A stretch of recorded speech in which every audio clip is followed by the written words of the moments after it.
The phone line went silent, but Ethan didn't hang up. He should have. Instead, he stood frozen in his dark hallway, barefoot on cold hardwood, listening to his best friend's voice crack on the other end. "I'm in love with him," Ava whispered to someone else, her words not meant for his ears. "And pretending to be his best friend is killing me." Ethan's chest tightened. 6 years of late-night calls, failed relationships, and unspoken truth suddenly made terrible, beautiful sense. Before we begin, hit that like button and drop a comment with your city name so I can see how far this story travels. Now, let's dive in. The restaurant smelled like overpriced wine and disappointment. Ethan Cole sat across from Jennifer, or was it Jessica, watching her dissect his career choices with the enthusiasm of someone performing surgery on a tax return. She'd spent the last 20 minutes explaining why construction was fine, but not aspirational, completely missing the irony while describing her job in pharmaceutical sales like she'd discovered penicillin herself. "So you're basically a contractor," she said, swirling her third glass of Chardonnay. Not a question, a diagnosis. "I own the company." Ethan kept his voice level, though his jaw was starting to ache from forced politeness. "We specialize in historical restoration. Last month we finished the renovation on the Palmer House lobby." Right, babe." She waved her hand dismissively, her acrylic nails catching the candlelight. "But what's the exit strategy? You can't swing a hammer forever." Ethan had been swinging hammers since he was 16, working alongside his old man on weekends.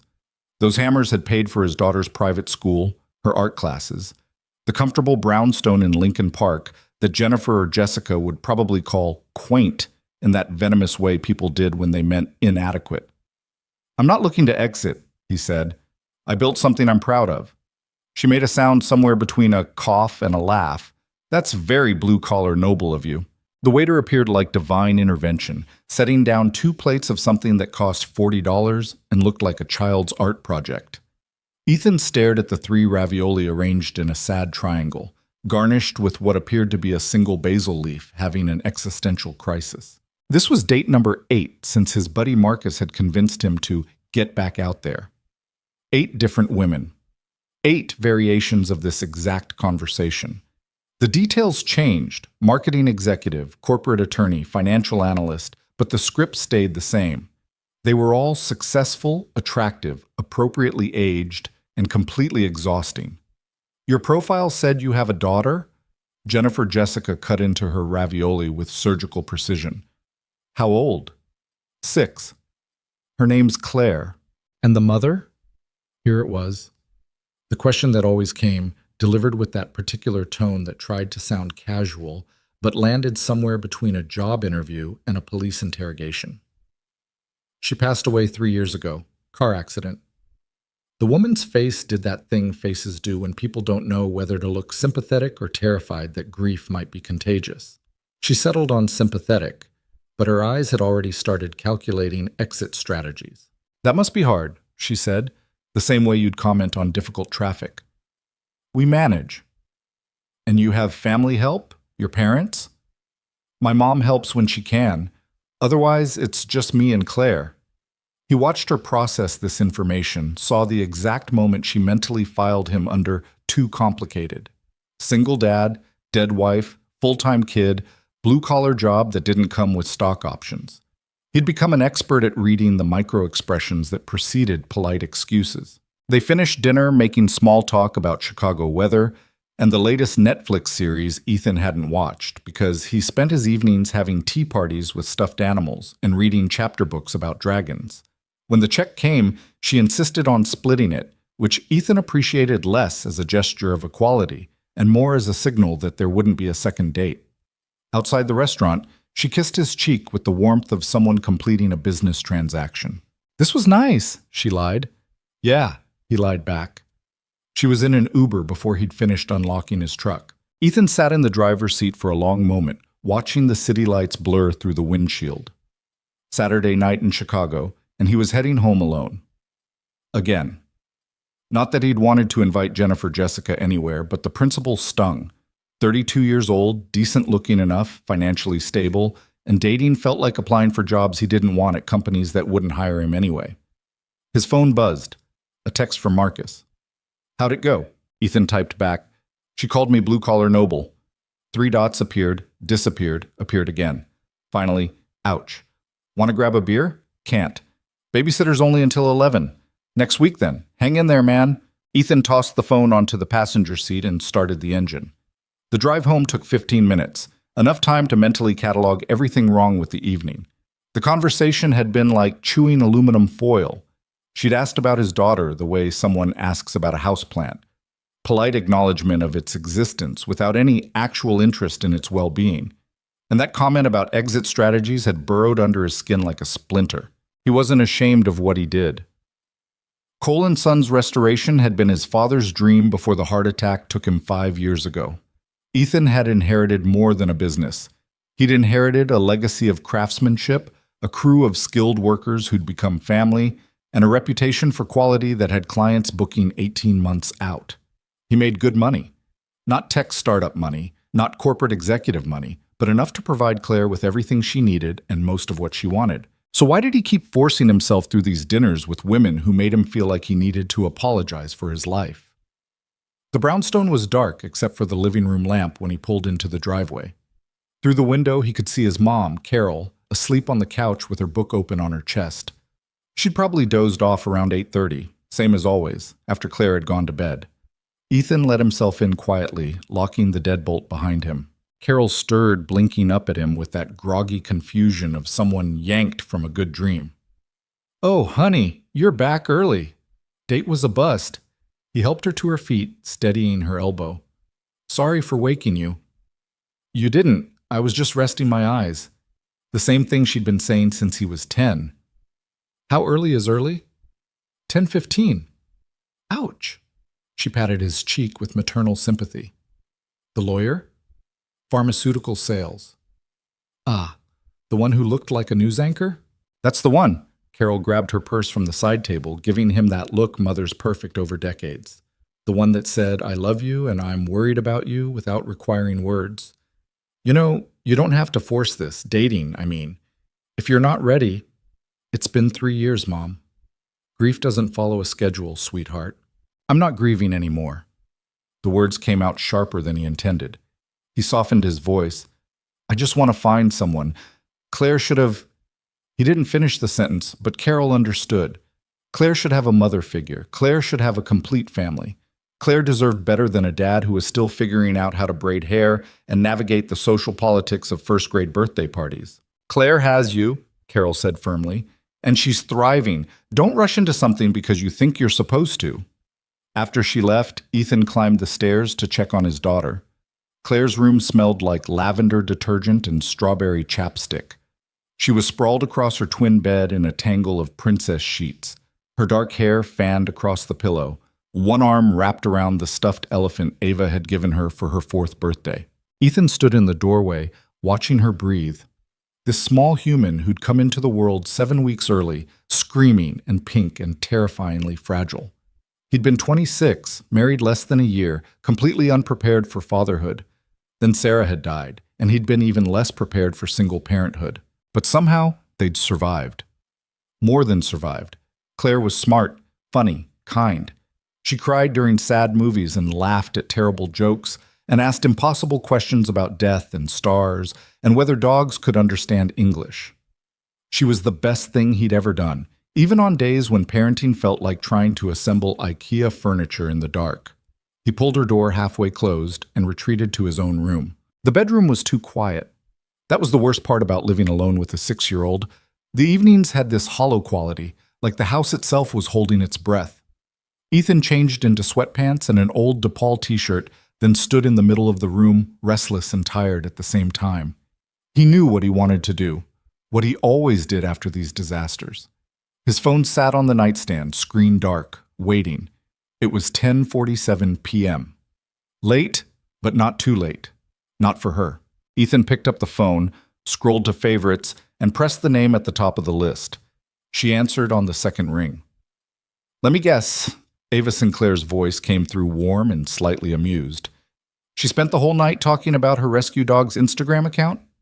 Despite everything, Ethan smiled. "Worse. She called me blue-collar noble." "Oh no." Ava's laugh was genuine, the kind that made her voice lift. Please tell me you didn't actually say that out loud to sound sophisticated. She was explaining why construction wasn't aspirational. Aspirational. Ava repeated the word like she was tasting something spoiled. Was this before or after she ordered the $40 pasta? During. The ravioli came with 3 whole pieces. 3? My God, Ethan, how did you survive such abundance? He sank onto the edge of his bed, phone pressed to his ear, feeling the tension from dinner start to dissolve. This was the rhythm they'd fallen into over the past 3 years. Hell, over the past 6 years, if he was honest. Late-night phone calls that started as friendly check-ins and evolved into the kind of conversations that didn't have a natural ending point. They'd talk about everything and nothing. Work stress, family drama, the small absurdities of daily life.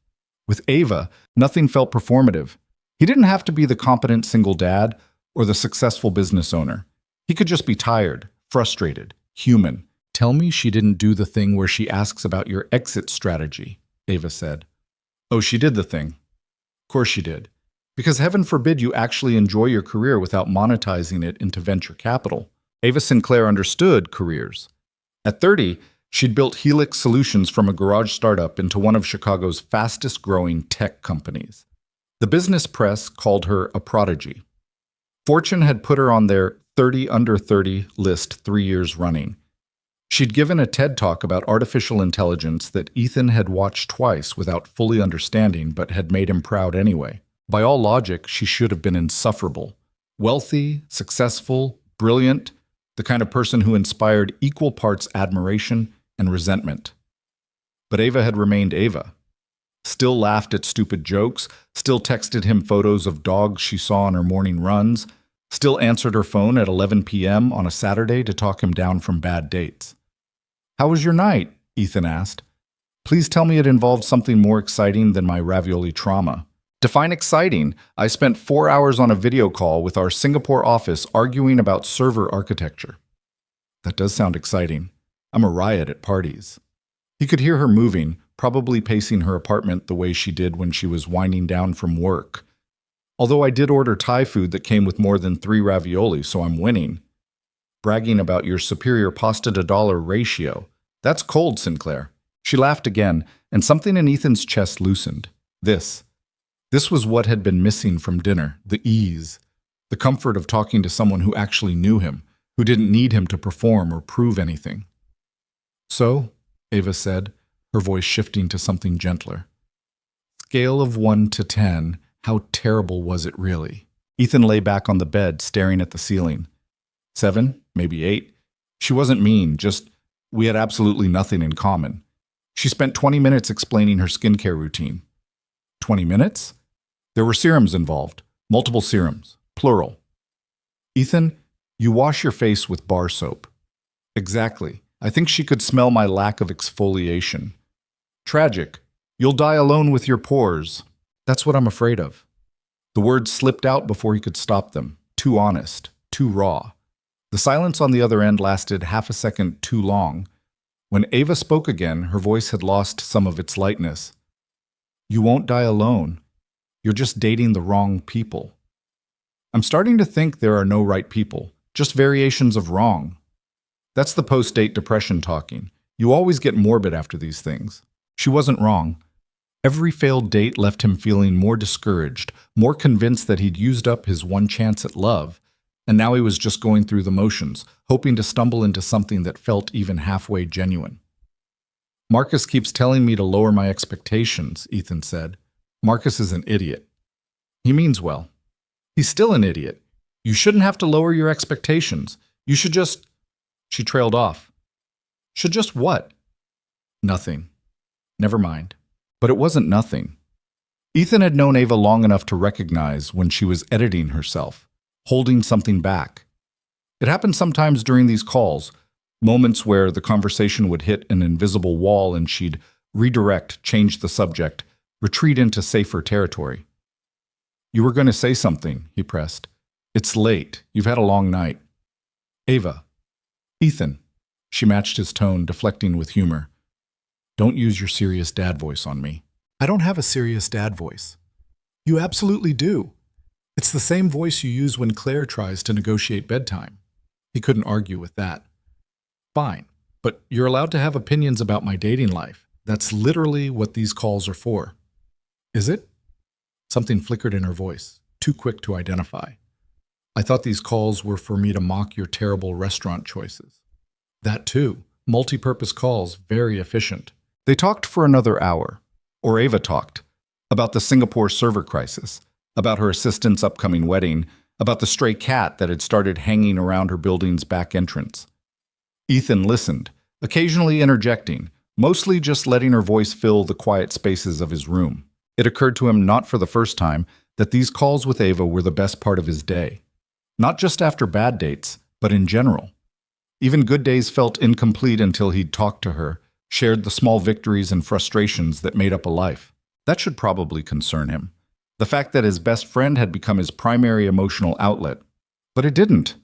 It just felt natural, like this was what they'd always been building toward, a friendship deep enough to weather anything. All right, Ava finally said, stifling a yawn. I should let you go. It's almost midnight. Yeah, thanks for this, for listening to me complain. Ethan, you literally never complain. Tonight doesn't count. Still, I appreciate it. Anytime.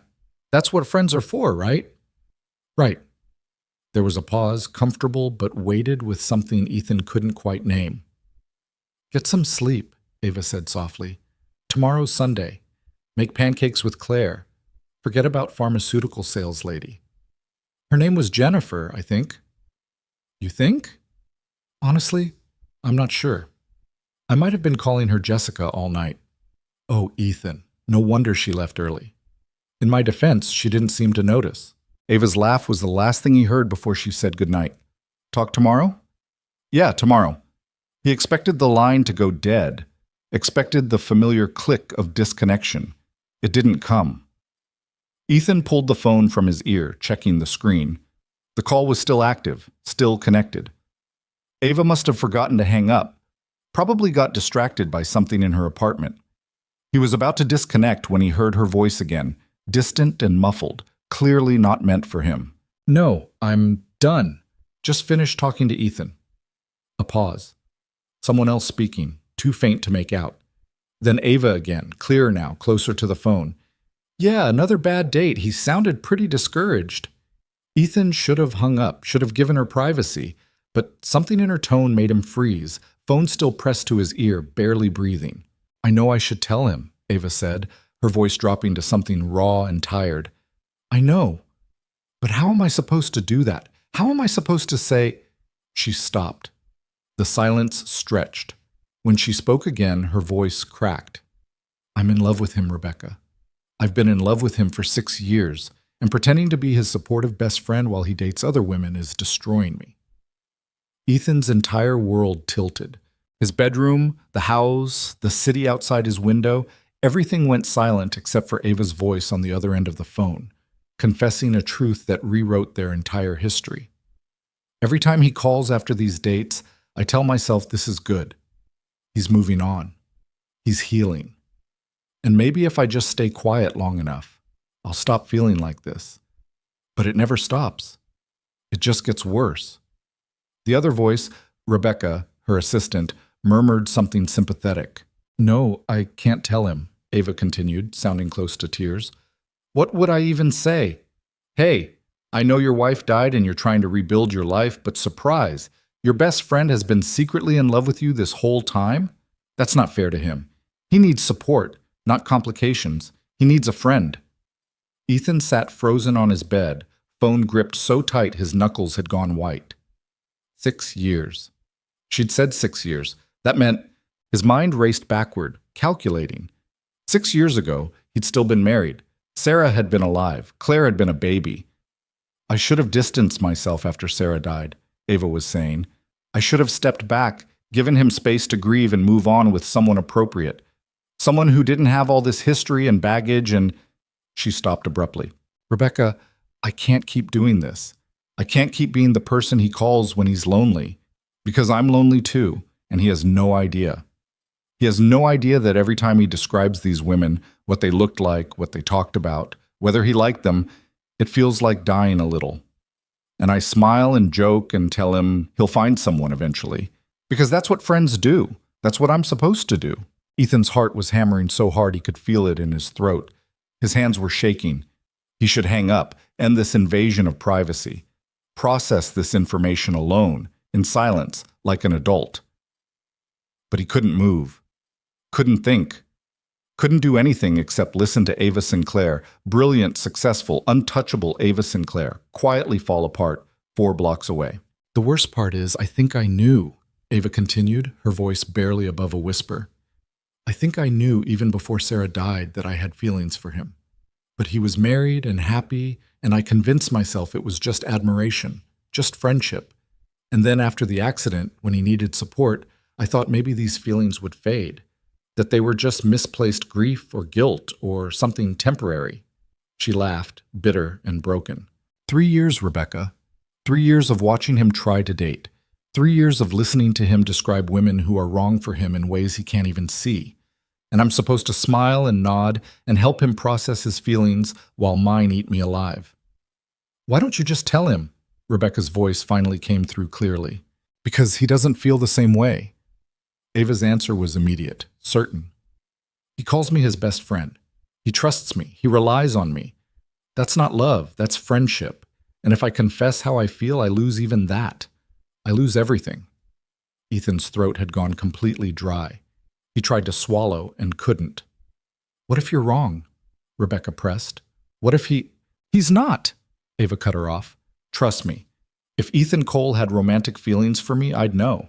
We talk every day. He tells me everything. And not once, not in 6 years, has he ever indicated that he sees me as anything other than his friend. His safe, reliable, completely unromantic friend. Something in Ethan's chest cracked open. Because she was wrong. She was completely, devastatingly wrong. He'd just spent 2 hours at dinner with a woman whose name he couldn't remember, making forced conversation, counting the minutes until he could leave. And the only thing that had made the night bearable was knowing he'd get to call Ava afterward, that her voice would wash away the awkwardness and disappointment. That talking to her would feel like coming home. Every date ended the same way. Every woman he met got measured against a standard he'd never consciously acknowledged. Ava. He'd been comparing everyone to Ava. I should go to bed, Ava said, sounding exhausted. Tomorrow's going to be brutal. The Soul office wants a presentation by Monday. Will you be okay? Rebecca asked gently. I'll be fine. I'm always fine. That's my superpower, remember? Ava Sinclair, Ice Queen CEO, who has everything figured out. The bitterness in her voice cut through the phone line like glass. Get some sleep, Rebecca, and thank you for listening to me spiral. Again. Anytime, you know that. There was movement, footsteps, the sound of a door closing. Then silence. Ethan sat in his dark bedroom, phone still connected, listening to nothing. His brain couldn't process fast enough. 6 years, in love with him. Every phone call, every piece of advice, every moment she'd supported him through grief and single parenthood and failed relationships. She'd been hiding this massive, crushing truth. How had he not seen it? He thought back through their friendship, searching for clues he'd missed. The way she always answered his calls, no matter how late. The way she remembered Claire's favorite foods, her teacher's name, the dates of her school events. The way she'd shown up at Sarah's funeral and stayed close without being intrusive, offering support that never felt performative. The way every good thing in his life, every moment worth celebrating or mourning, somehow led back to wanting to tell Ava first. Ava, he whispered into the phone, not meaning to, unable to stop himself. The silence on the other end shattered. There was a sharp intake of breath, rustling. Then Ava's voice, tight with panic. Ethan? His mouth had gone completely dry. Yeah. How long have you been? She couldn't finish the question. The whole thing. The silence that followed was the loudest sound Ethan had ever heard. When Ava finally spoke, her voice was shaking. Okay, that's fine. We're both adults. We can handle this. I clearly need to be more careful about hanging up my phone, and you clearly have excellent timing. So let's just... Ava, stop. Acknowledge that this is awkward, but not relationship ending, because our friendship is more important than one accidentally overheard conversation. Ava, and I'm sure you have questions, which is completely valid, but maybe we should table this discussion for a time when we've both had sleep and perspective. I'm coming over. That stopped her. What? I'm coming over, right now. Ethan, it's almost midnight. Claire is asleep. My mom's number is on the fridge. If Claire wakes up, she'll call me. He was already moving, grabbing a hoodie from the chair, shoving his feet into sneakers. I'm 4 blocks away. I'll be there in 10 minutes. You don't have to. This doesn't have to be a thing. We can just forget. I can't forget. The words came out rougher than he intended. He forced himself to breathe, to gentle his voice. Ava, I can't unhear what I just heard, and I can't pretend I didn't hear it. So I'm coming over, and we're going to talk about this. Actually talk. No deflecting. Ethan, 10 minutes. He hung up before she could argue, before he could lose his nerve, before the magnitude of what he was about to do could paralyze him. Ethan Cole had built a career on carefully planned renovations, on measuring twice and cutting once, on thinking through every decision before committing. But this moment didn't allow for caution. This moment required action before fear could interfere. He grabbed his keys and wallet, scrawled a quick note for his mother just in case, and headed for the door. Outside, Chicago was cold and wet, the kind of May night that couldn't decide between spring and winter. Rain fell in fine mist, coating everything in a sheen of reflected streetlight. Ethan walked fast, hands shoved in his pockets, hood up against the weather. 4 blocks had never felt so long. His mind raced through 1,000 different opening lines, ways to start this conversation that wouldn't sound insane. But they all fell apart under scrutiny. Because how did you tell your best friend that you just realized you'd been in love with her for years without knowing it? How did you explain that every failed relationship suddenly made perfect, devastating sense? Ava's building appeared ahead, a converted warehouse in River North, all exposed brick and floor-to-ceiling windows. The kind of place that screamed success without being obnoxious about it. Ethan had been here dozens of times for casual dinners, movie nights, weekend brunches when Claire was with his mother. He knew which buzzer to press, knew the code to the lobby, knew that Ava's apartment was on the top floor with views of the city that made you feel like you were floating above reality. He'd been here dozens of times, but tonight the building felt different. Tonight, everything felt different. Ethan pressed the buzzer. Ava's voice came through the intercom, strained and careful. You really didn't have to come over. I know. We could have done this over the phone. No, we couldn't. A pause. Then the door buzzed open. The elevator ride to the top floor took 45 seconds. Ethan counted every one, his reflection staring back at him from the mirrored walls. He looked like hell, hair wet from the rain, eyes too wide, face pale. He looked like a man whose entire world had shifted on its axis in the span of 20 minutes. The elevator doors opened directly into Ava's apartment. No hallway, no buffer, just straight into her living space. She was standing in the middle of the room, arms wrapped around herself, wearing gray sweatpants and an oversized Northwestern hoodie that had probably belonged to some ex-boyfriend. Her dark hair was pulled into a messy bun, her face scrubbed clean of makeup. She looked nothing like the polished CEO who gave TED Talks and graced magazine covers. She looked terrified. Hi, Ava said quietly. Hi. They stared at each other across 10 feet of expensive hardwood flooring. This is weird, Ava finally said. This is really weird, right? Yeah. Okay, good, just checking. She laughed, but it came out broken. Do you want coffee? Water? I might have beer somewhere. I don't know what the protocol is for my best friend accidentally discovered I've been in love with him for 6 years. Ava, actually, there's probably a WikiHow article. There's a WikiHow for everything. We could look it up, get some expert guidance on how to navigate. Ava, stop talking. She stopped, pressed her lips together, looked at him with eyes that were trying very hard not to cry. Ethan took a step forward, then another, until he was close enough to see the exhaustion written across her features, the fear, the desperate hope she was trying to hide. You said 6 years, he began. Ava flinched. You said we were going to talk about it. You didn't specify when. We could table this for 5 to 10 years. You said you've been in love with me for 6 years. I say a lot of things. I'm a talker, very chatty. Sometimes words just... Ava, he said her name softly, and she finally went quiet. I need you to stop deflecting and let me say this. Can you do that? She nodded, not trusting her voice. Ethan took a breath. I went on 8 dates in the last 3 months. 8 different women, all smart, successful, attractive, all perfectly fine human beings, and every single one of them felt wrong. Ava was watching him now, really watching, barely breathing. I thought something was broken in me, Ethan continued. I thought maybe grief had damaged my ability to connect with people, or that I was too picky, or that I'd used up my one chance at love, and now I was just going through the motions, hoping something would click. Ethan, I'm not done. His voice was gentle but firm.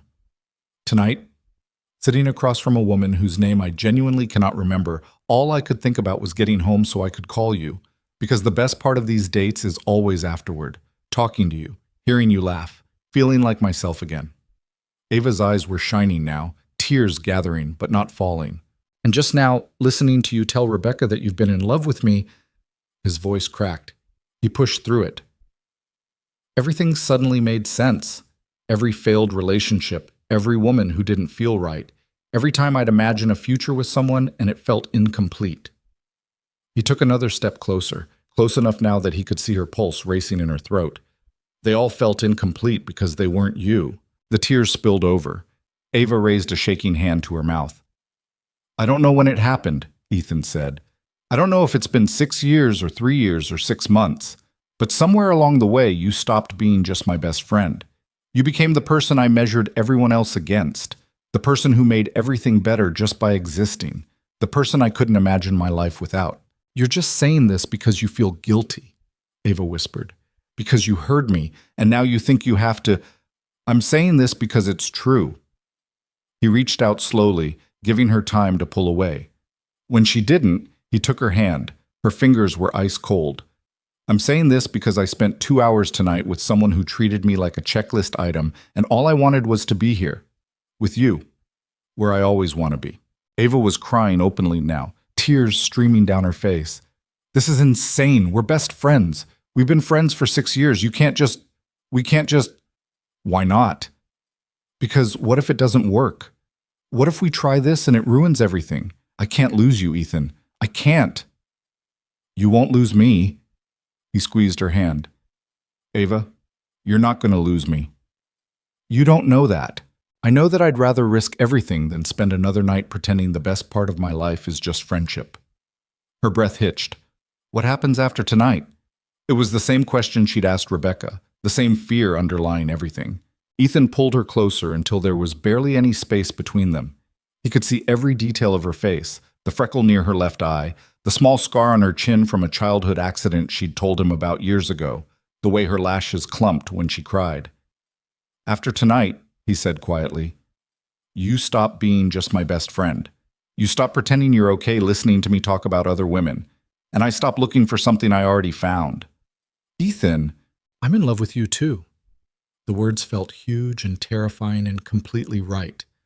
I don't know how long I have been, but I am. And I'm done pretending I'm not. Ava let out a sound somewhere between a laugh and a sob. This is crazy. Probably. We're going to ruin everything. Maybe.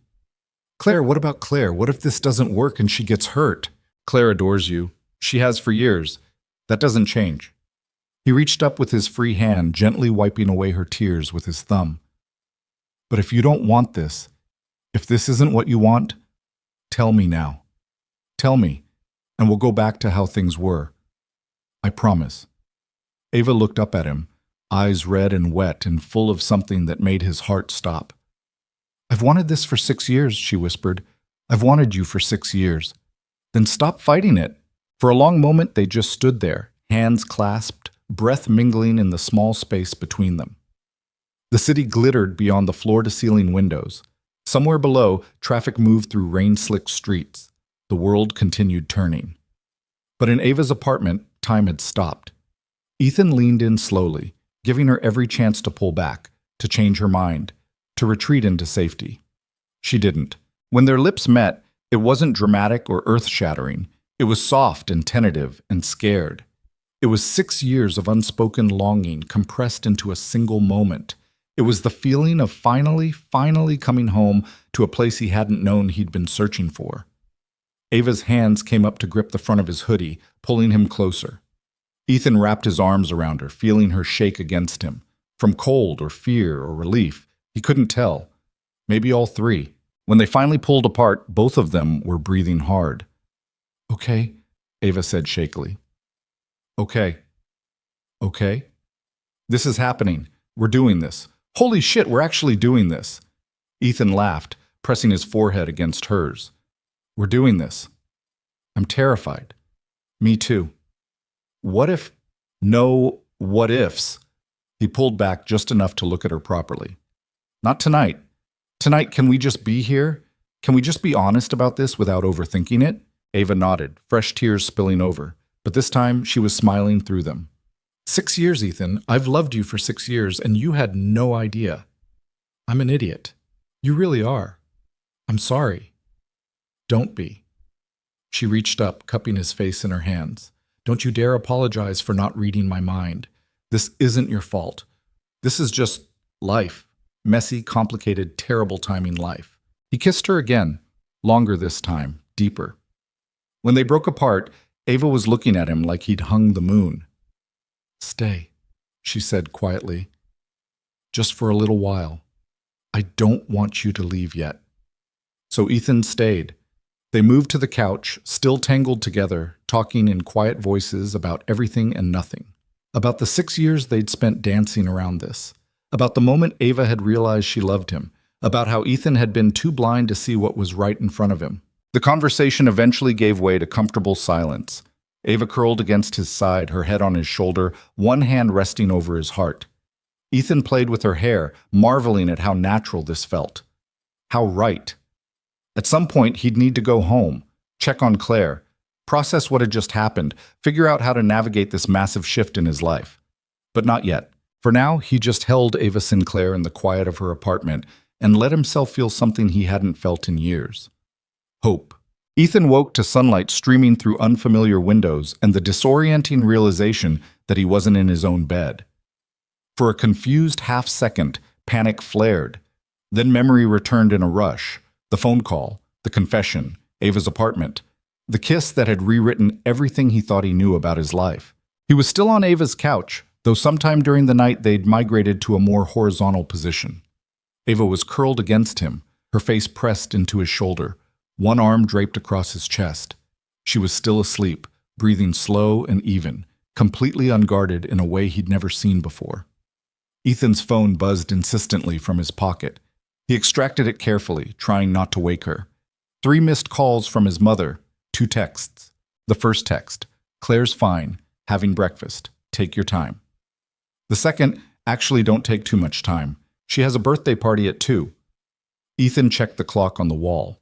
9:47 a.m. He'd been here for almost 10 hours. Reality crashed back in, cold and complicated. He had a daughter who needed him, a mother who probably had questions. A life that couldn't be put on hold just because his entire emotional landscape had shifted overnight. Ava stirred against him, making a small sound of protest as consciousness pulled her from sleep.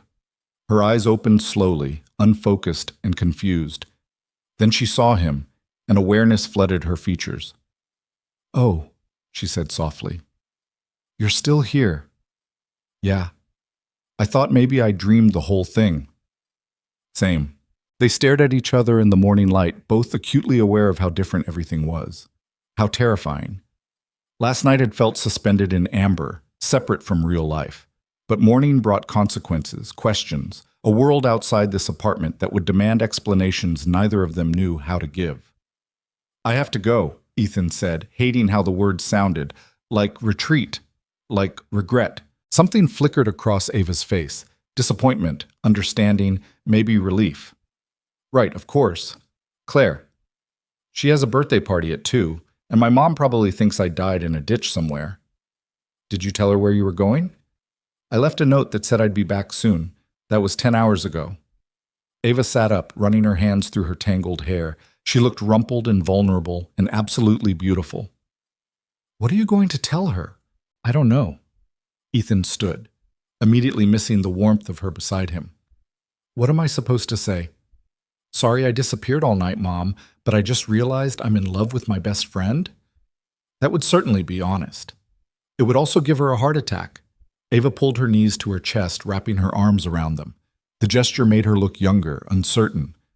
So what happens now? Do we just go back to normal? Pretend last night didn't happen? Is that what you want? No. The answer came quickly, firmly. But I don't know what the alternative is. You have Claire to think about, your mom, your whole life. We can't just jump into this without thinking it through. She was right. Ethan knew she was right. But the careful, rational approach felt like stepping backward, like giving fear permission to talk them out of something real. I need to go home, he said. But this isn't over. This conversation, us, whatever this is. Okay? Ava stood too, maintaining a careful distance between them. When do you want to... Tonight, after Claire goes to bed. He reached for her hand, needing the physical connection to anchor this moment. Can you come over? To my place? Are you sure? If your mom's there, she won't be. Sunday night she has book club. Book club that conveniently runs until 11? She's very dedicated to literature. Ava's smile was small but genuine. Okay, tonight, we'll figure this out. Ethan pulled her close, kissing her forehead, her temple, finally her mouth. When they separated, Ava was looking at him with an expression that made his chest ache. Don't overthink this while you're gone, she said quietly. Don't talk yourself out of it. I won't. Promise me. Ava, promise me, Ethan, because I've spent 6 years watching you think yourself into and out of things. And I can't handle it if you decide this was just some midnight impulse brought on by accidentally hearing something you weren't supposed to. He cupped her face in his hands, forcing her to meet his eyes. Last night wasn't an impulse. This isn't me feeling sorry for you or guilty or confused. I meant everything I said. People say a lot of things at midnight that sound different in daylight. Then it's a good thing I'm saying it again now. He kissed her once more, slow and deliberate. I'm in love with you. That doesn't change just because the sun came up. The walk home felt surreal. Chicago was bright and busy with Sunday morning energy. Joggers, dog walkers, families heading to brunch.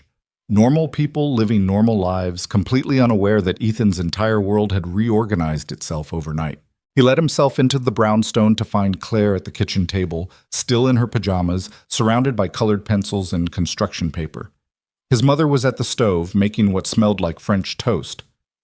Daddy! Claire launched herself at him with the full-body enthusiasm unique to 6-year-olds. Grandma said you had an emergency. Was there a fire? Did someone's house fall down? No fire, baby. Just something I needed to take care of. Carol turned from the stove, her expression carefully neutral. Coffee's fresh. Thanks, Mom. Claire was already pulling him toward the table to show him the elaborate castle she'd been drawing, complete with dragons and princesses and what appeared to be a moat filled with sharks. Ethan made appropriate impressed noises while his mother set a plate of French toast in front of him. Emily's party is at 2, Carol said, wiping her hands on a dish towel. Don't forget she's severely allergic to peanuts, so I got a chocolate gift instead of the usual cookies. Right, the peanut thing. Carol gave him a look that said, we both know you completely forgot about this party.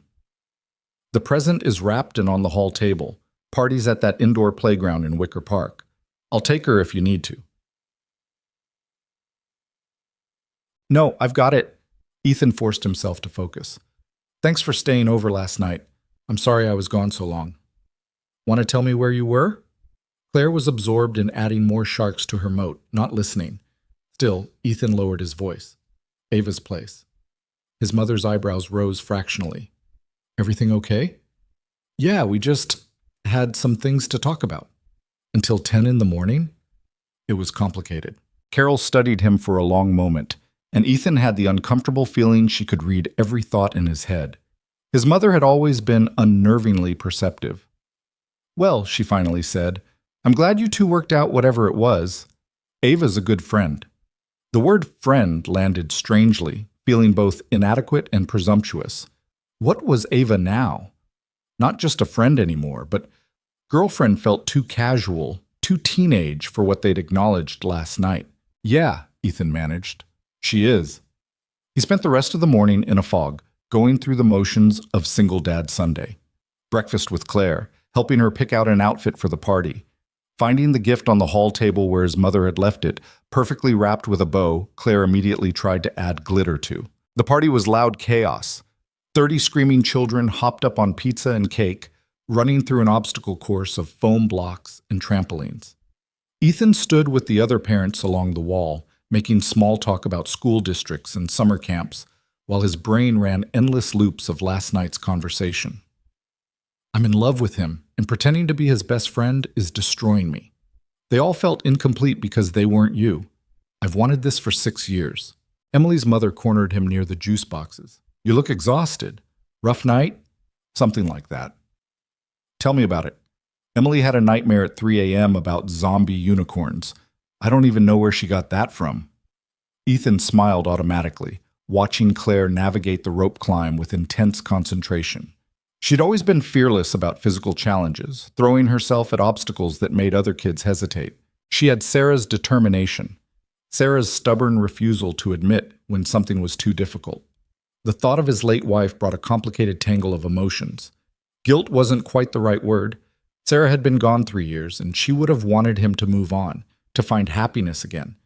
But there was something strange about realizing he'd developed feelings for Ava while Sarah was still alive, even if he hadn't recognized them as such. Had Sarah known? Had she seen something he'd been too blind to notice? Mr. Cole? Ethan blinked. Emily's mother was looking at him with concern. Sorry, what? I asked if Claire wanted to come to the museum with us next weekend. Emily's been asking. Oh, yeah, let me check our schedule and get back to you. By the time the party ended, Ethan's head was pounding. Claire fell asleep in her car seat on the drive home, sticky with frosting and clutching a goodie bag full of cheap plastic toys that would be broken by tomorrow. He carried her inside and up to her room, tucking her into bed, still wearing her party dress because waking her seemed cruel. She mumbled something unintelligible and rolled over, already deep in dreams about whatever 6-year-olds dreamed about. Ethan stood in her doorway for a long moment, watching her sleep. This was what made everything complicated. Not just his own feelings or fear of ruining a friendship, but this small person who depended on him for stability, for consistency, for a world that made sense. What if things with Ava didn't work out? What if they tried being together and it fell apart spectacularly? Claire already loved Ava, had known her for most of her conscious life. If they broke up, Claire would lose someone important to her too. But if they didn't try... Ethan's phone buzzed. A text from Ava. Is 7:30 too early? I've been staring at my ceiling for the last hour, trying not to spiral. He typed back, 7:30 is perfect. Mom's book club is at 7. Should I bring anything? Just yourself. 3 dots appeared and disappeared several times before her response came through. I'm nervous. Me too. Good nervous or bad nervous? Ethan thought about that. Both. Same. See you tonight. Carol left for book club at exactly 7, giving Ethan a meaningful look on her way out. You sure you don't need me to stay? I can skip this week. I'm sure, Mom. Go discuss your murder mystery or whatever. It's literary fiction, thank you very much.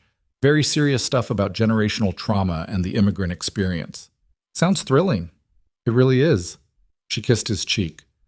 Call if you need anything. And Ethan, whatever's going on, whatever you're working through, take your time. There's no rush.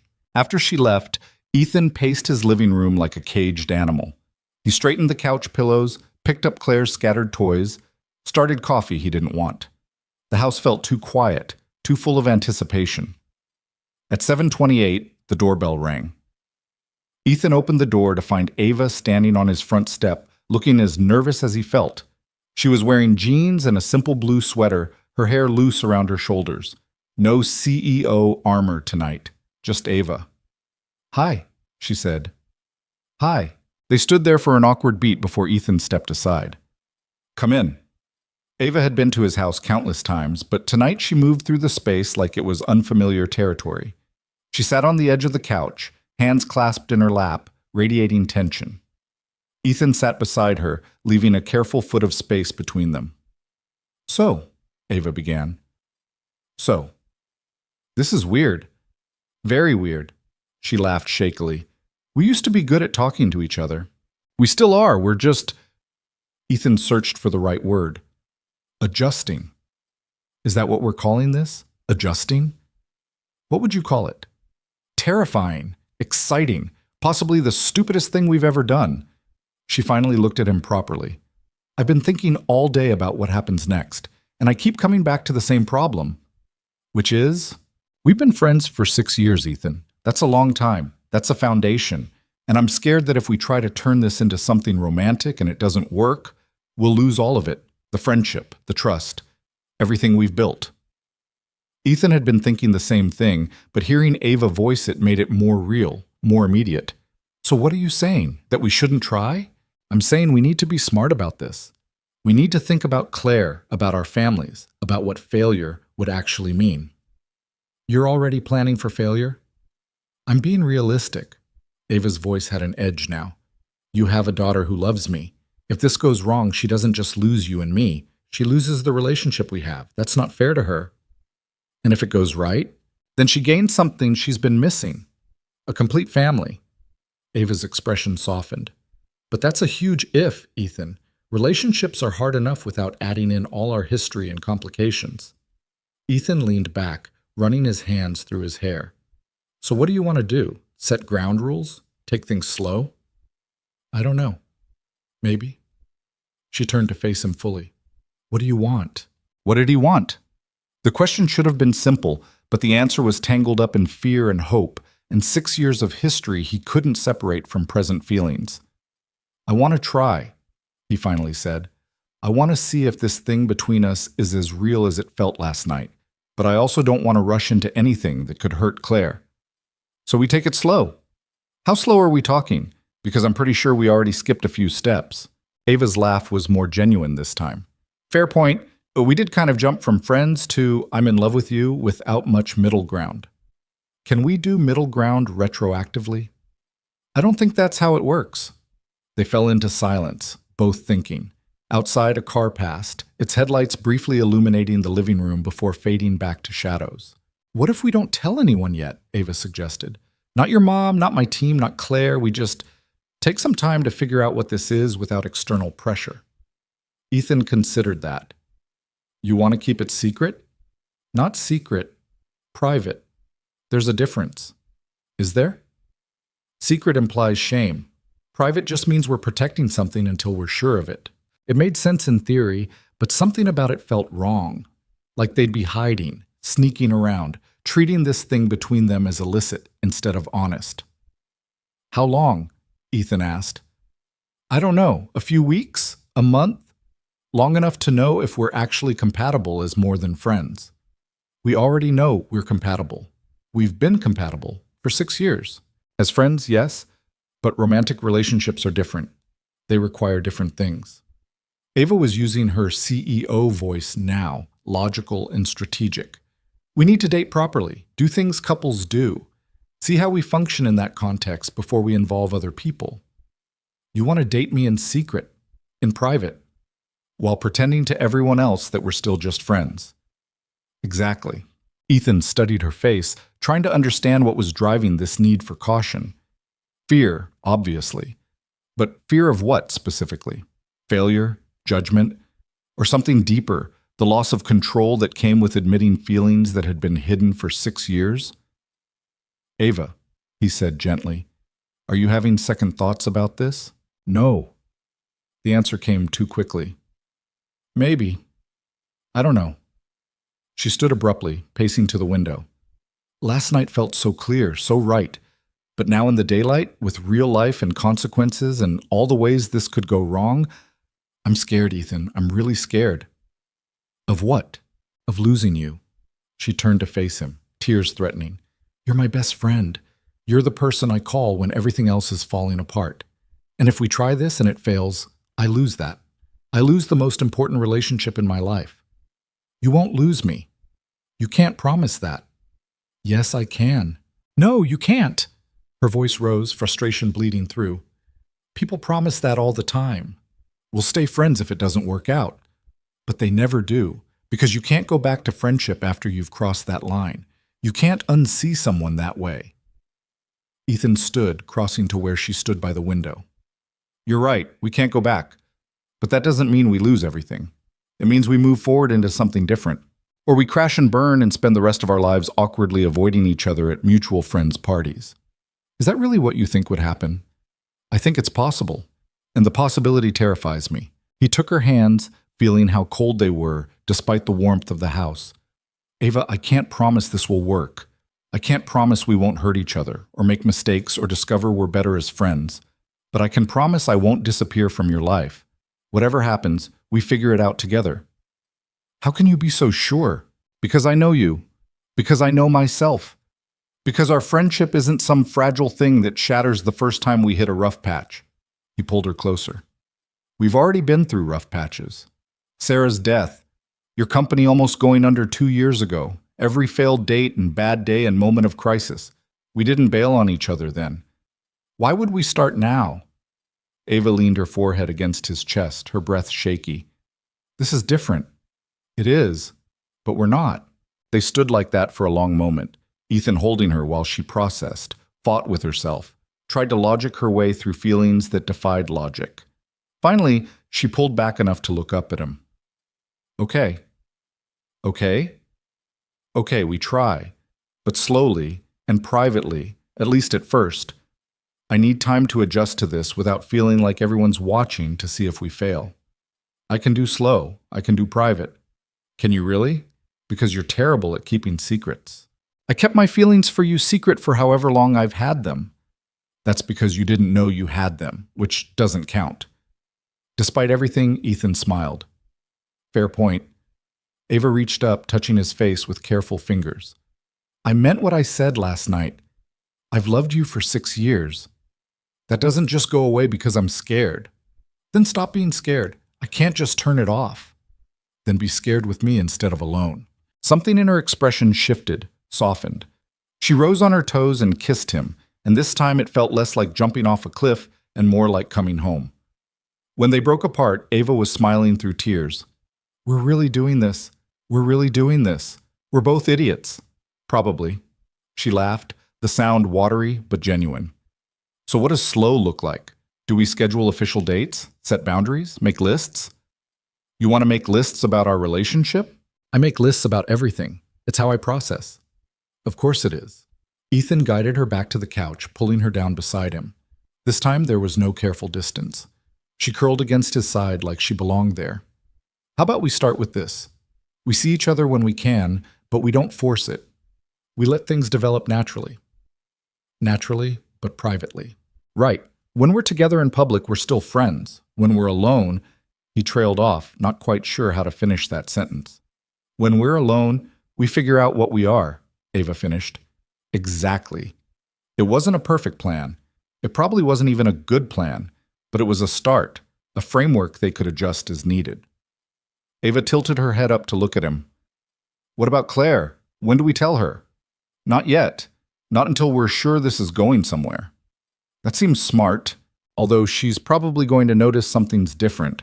She's weirdly perceptive for a 6-year-old. She gets that from you. She gets that from spending too much time around adults who forget kids actually listen. Ava laughed softly, settling more comfortably against him. They sat in quiet for a while, the kind of comfortable silence that had always existed between them, but now felt charged with new meaning. Can I ask you something? Ethan said eventually. Always. When did you know that you had feelings for me? Ava was quiet for so long he thought maybe she wouldn't answer. When she finally spoke, her voice was barely above a whisper.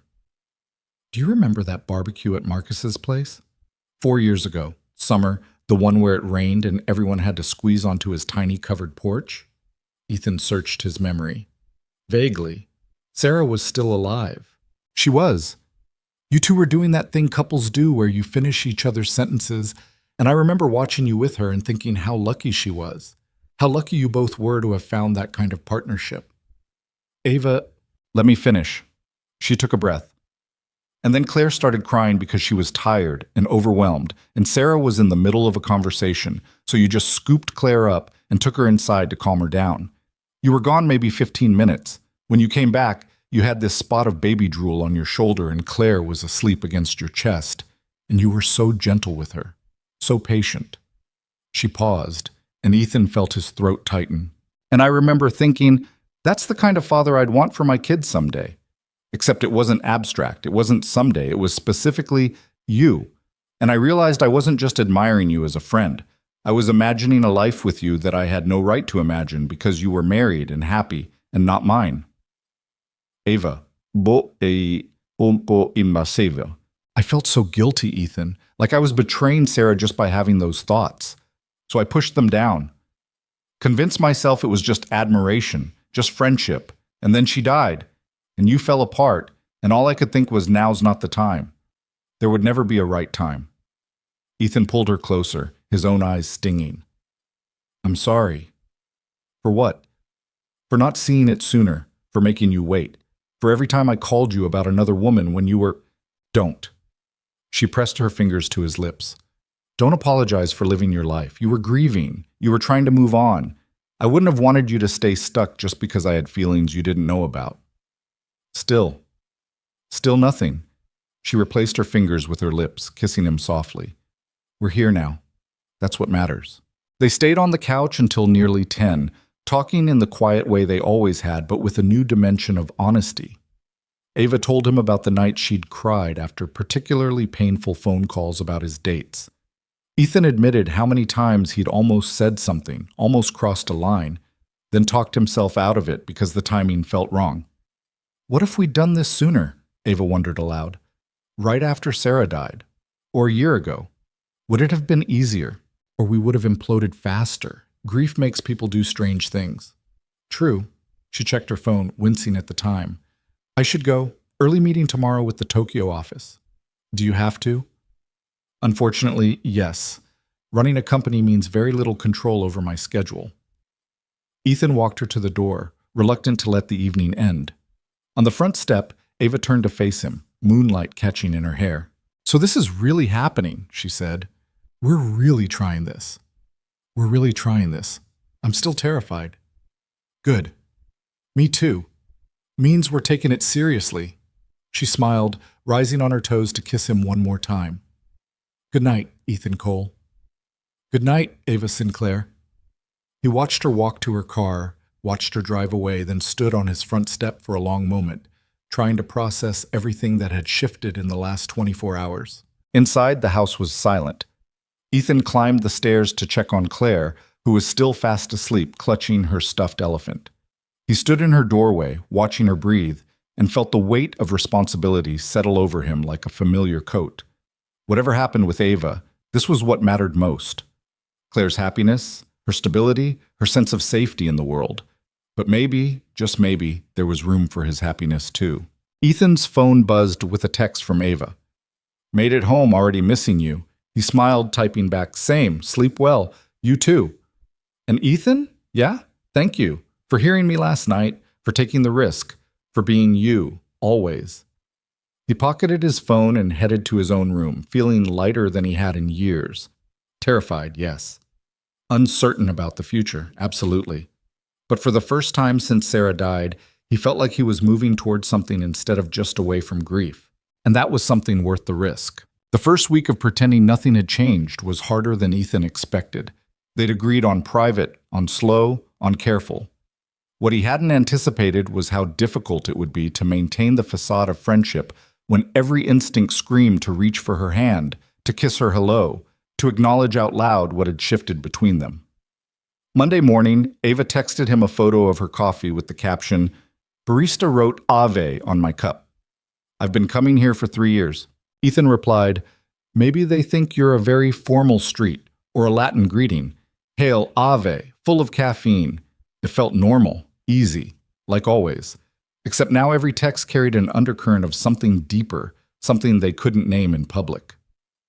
Tuesday, he picked up Claire from school and found 3 missed calls from Ava.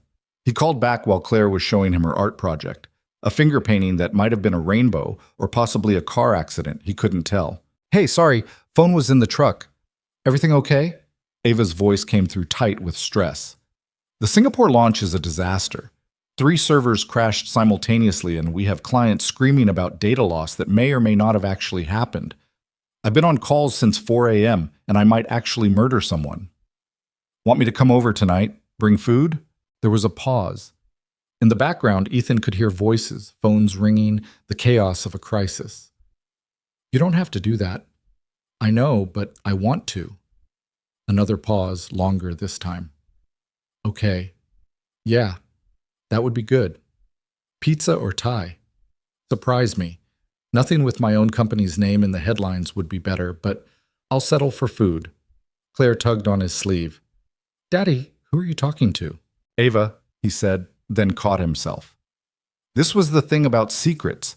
They required constant vigilance, constant editing of natural behavior. Ava, Claire shouted toward the phone. Hi, Ava. Hi, Claire Bear. Ava's voice came through, audibly softening. How was school? Good. I made a painting and my teacher said it was very creative, which I think means she didn't know what it was but didn't want to say so. Ethan heard Ava laugh, a real laugh, cutting through the stress in her voice. That sounds very creative indeed. Do you want to come over for dinner? Claire asked, the question innocent and casual and completely derailing Ethan's plan to keep their lives separate until they figured things out. I have to work tonight, sweetie, but soon, okay? Okay. Bye. After Claire skipped away to terrorize the cat, Ethan lowered his voice. Sorry about that. Don't be. She's the best part of my day so far. Ava sighed. I should go. Another meeting in 5 minutes to discuss how we're discussing the crisis. That sounds productive. Welcome to corporate America. I'll text you my address like you don't already have it memorized. Very covert, I'm impressed. I'm learning. Her voice dropped to something softer. Thank you. For this. For being normal when nothing feels normal. Always. He showed up at her building at 8, after Claire was asleep and his mother had arrived for what was becoming a suspiciously regular Tuesday evening babysitting routine. Ava answered her door looking exhausted, her hair in a messy bun, still in the blouse and slacks she'd probably worn to work 14 hours ago. You look like hell, Ethan said. Wow. Romantic. I'm workshopping my game. How's you look like a beautiful disaster instead? Worse, actually. But she was smiling as she pulled him inside. Please tell me that bag contains enough carbs to sustain a small village. Thai, extra spring rolls, and that mango sticky rice thing you pretend you don't like but always eat half of. I love you, Ava said, then froze. They both froze. The words hung in the air between them, casual and monumental at the same time. I mean, Ava started. I know what you mean. Ethan set the food on her kitchen counter, then turned to face her. And for the record, I love you too, even when you look like hell. Especially when I look like hell? Especially then. She crossed to him, rising on her toes to kiss him, and just like that, the strangeness dissolved. This was still them. Still Ava and Ethan, the same people who'd been talking for 6 years, now with the added dimension of being able to do this, to touch, to hold, to acknowledge what had always been there under the surface. They ate sitting on her couch. Ava curled against him while she vented about servers and clients and the particular hell of managing a tech crisis across multiple time zones. Ethan listened, offered useless suggestions she gently shot down, and mostly just provided a solid presence for her to lean against. You don't have to fix it, she said eventually, picking at the last spring roll. I know you want to. I can see you trying to problem solve in your head, but sometimes I just need to complain to someone who won't judge me for admitting I have no idea what I'm doing. You always know what you're doing. I really don't. I'm very good at looking competent while internally screaming. That's called being an adult. Is it working? The screaming? Not even a little bit. She laughed, the sound tired but genuine. How was your day? And don't say fine. Give me something real. I need to remember the world exists outside server crashes. So Ethan told her about the historical renovation project that was turning into a nightmare because they'd discovered the previous owners had used newspaper from the 1800s as insulation. He told her about Claire's painting that looked like a crime scene. He told her about his mother's increasingly transparent excuses for Tuesday night babysitting. She knows something's different, Ava said. Yeah. Does that bother you? That we're lying to her?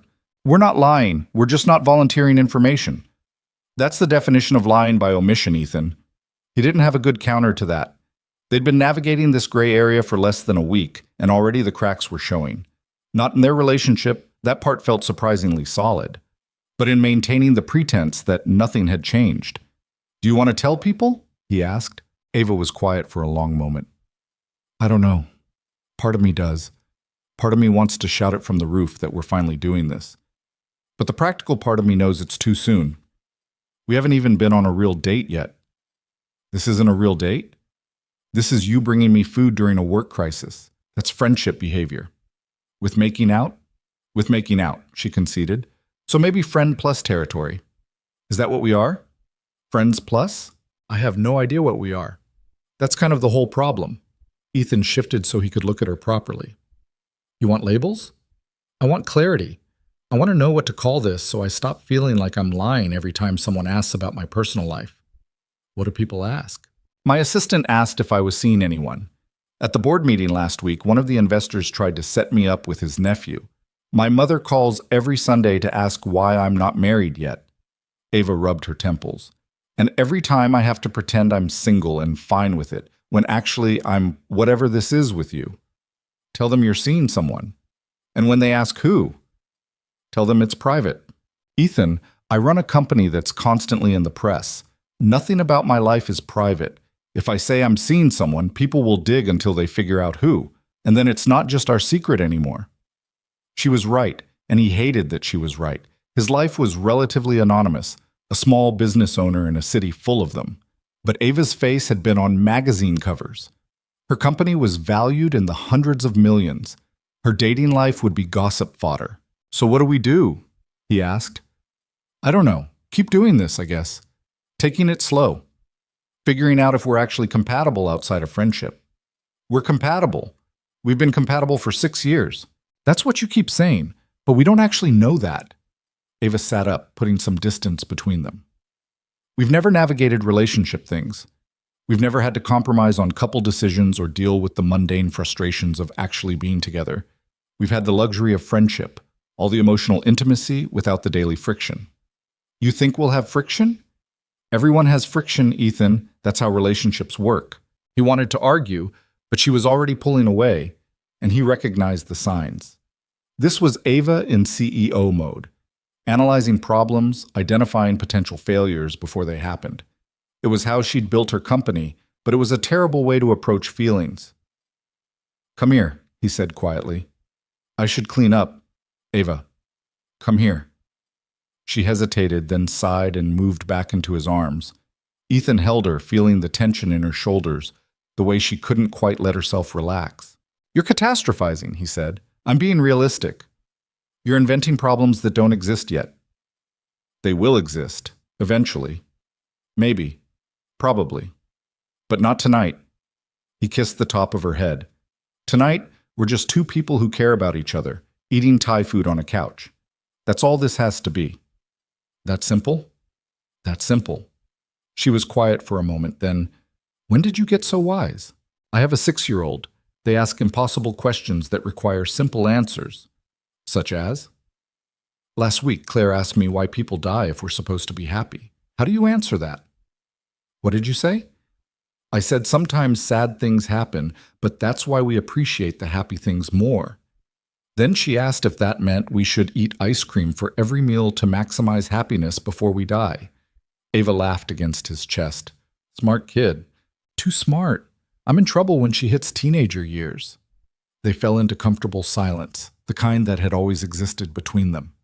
Outside, the city glittered, oblivious to the small drama unfolding in this apartment.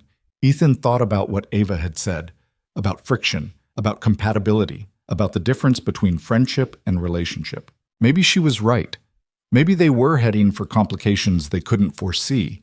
But sitting here with her felt like the most natural thing in the world, and he had to believe that counted for something. By Thursday, the server crisis had stabilized and Ava was catching up on sleep. Ethan was in the middle of a workday inspection when his phone rang with her number. Hey, he answered, stepping away from the noise of power tools. What's up? Are you busy Saturday afternoon? Define busy. I have to take Claire to soccer, but that's morning. Perfect. I want to take you on a date. Ethan grinned despite the sawdust in his hair and the concrete dust on his jeans. A date date? A real one, planned and intentional, maybe even with reservations. Wow, fancy. Don't get too excited. I'm not wearing heels. I'm devastated. Liar, you've never cared what I wear. True. You could show up in a garbage bag and I'd still think you were beautiful. There was a pause on the other end. Then Ava's voice came back softer. Stop being charming while I'm trying to plan logistics. Can't help it. It's my natural state. Your natural state is covered in sawdust and questioning your life choices. That too. One of his guys was waving at him from across the room, pointing at something in the wall. Hey, I have to go. Foundation issue. But Saturday works. Text me details? Will do. And Ethan? Yeah? Wear something nice.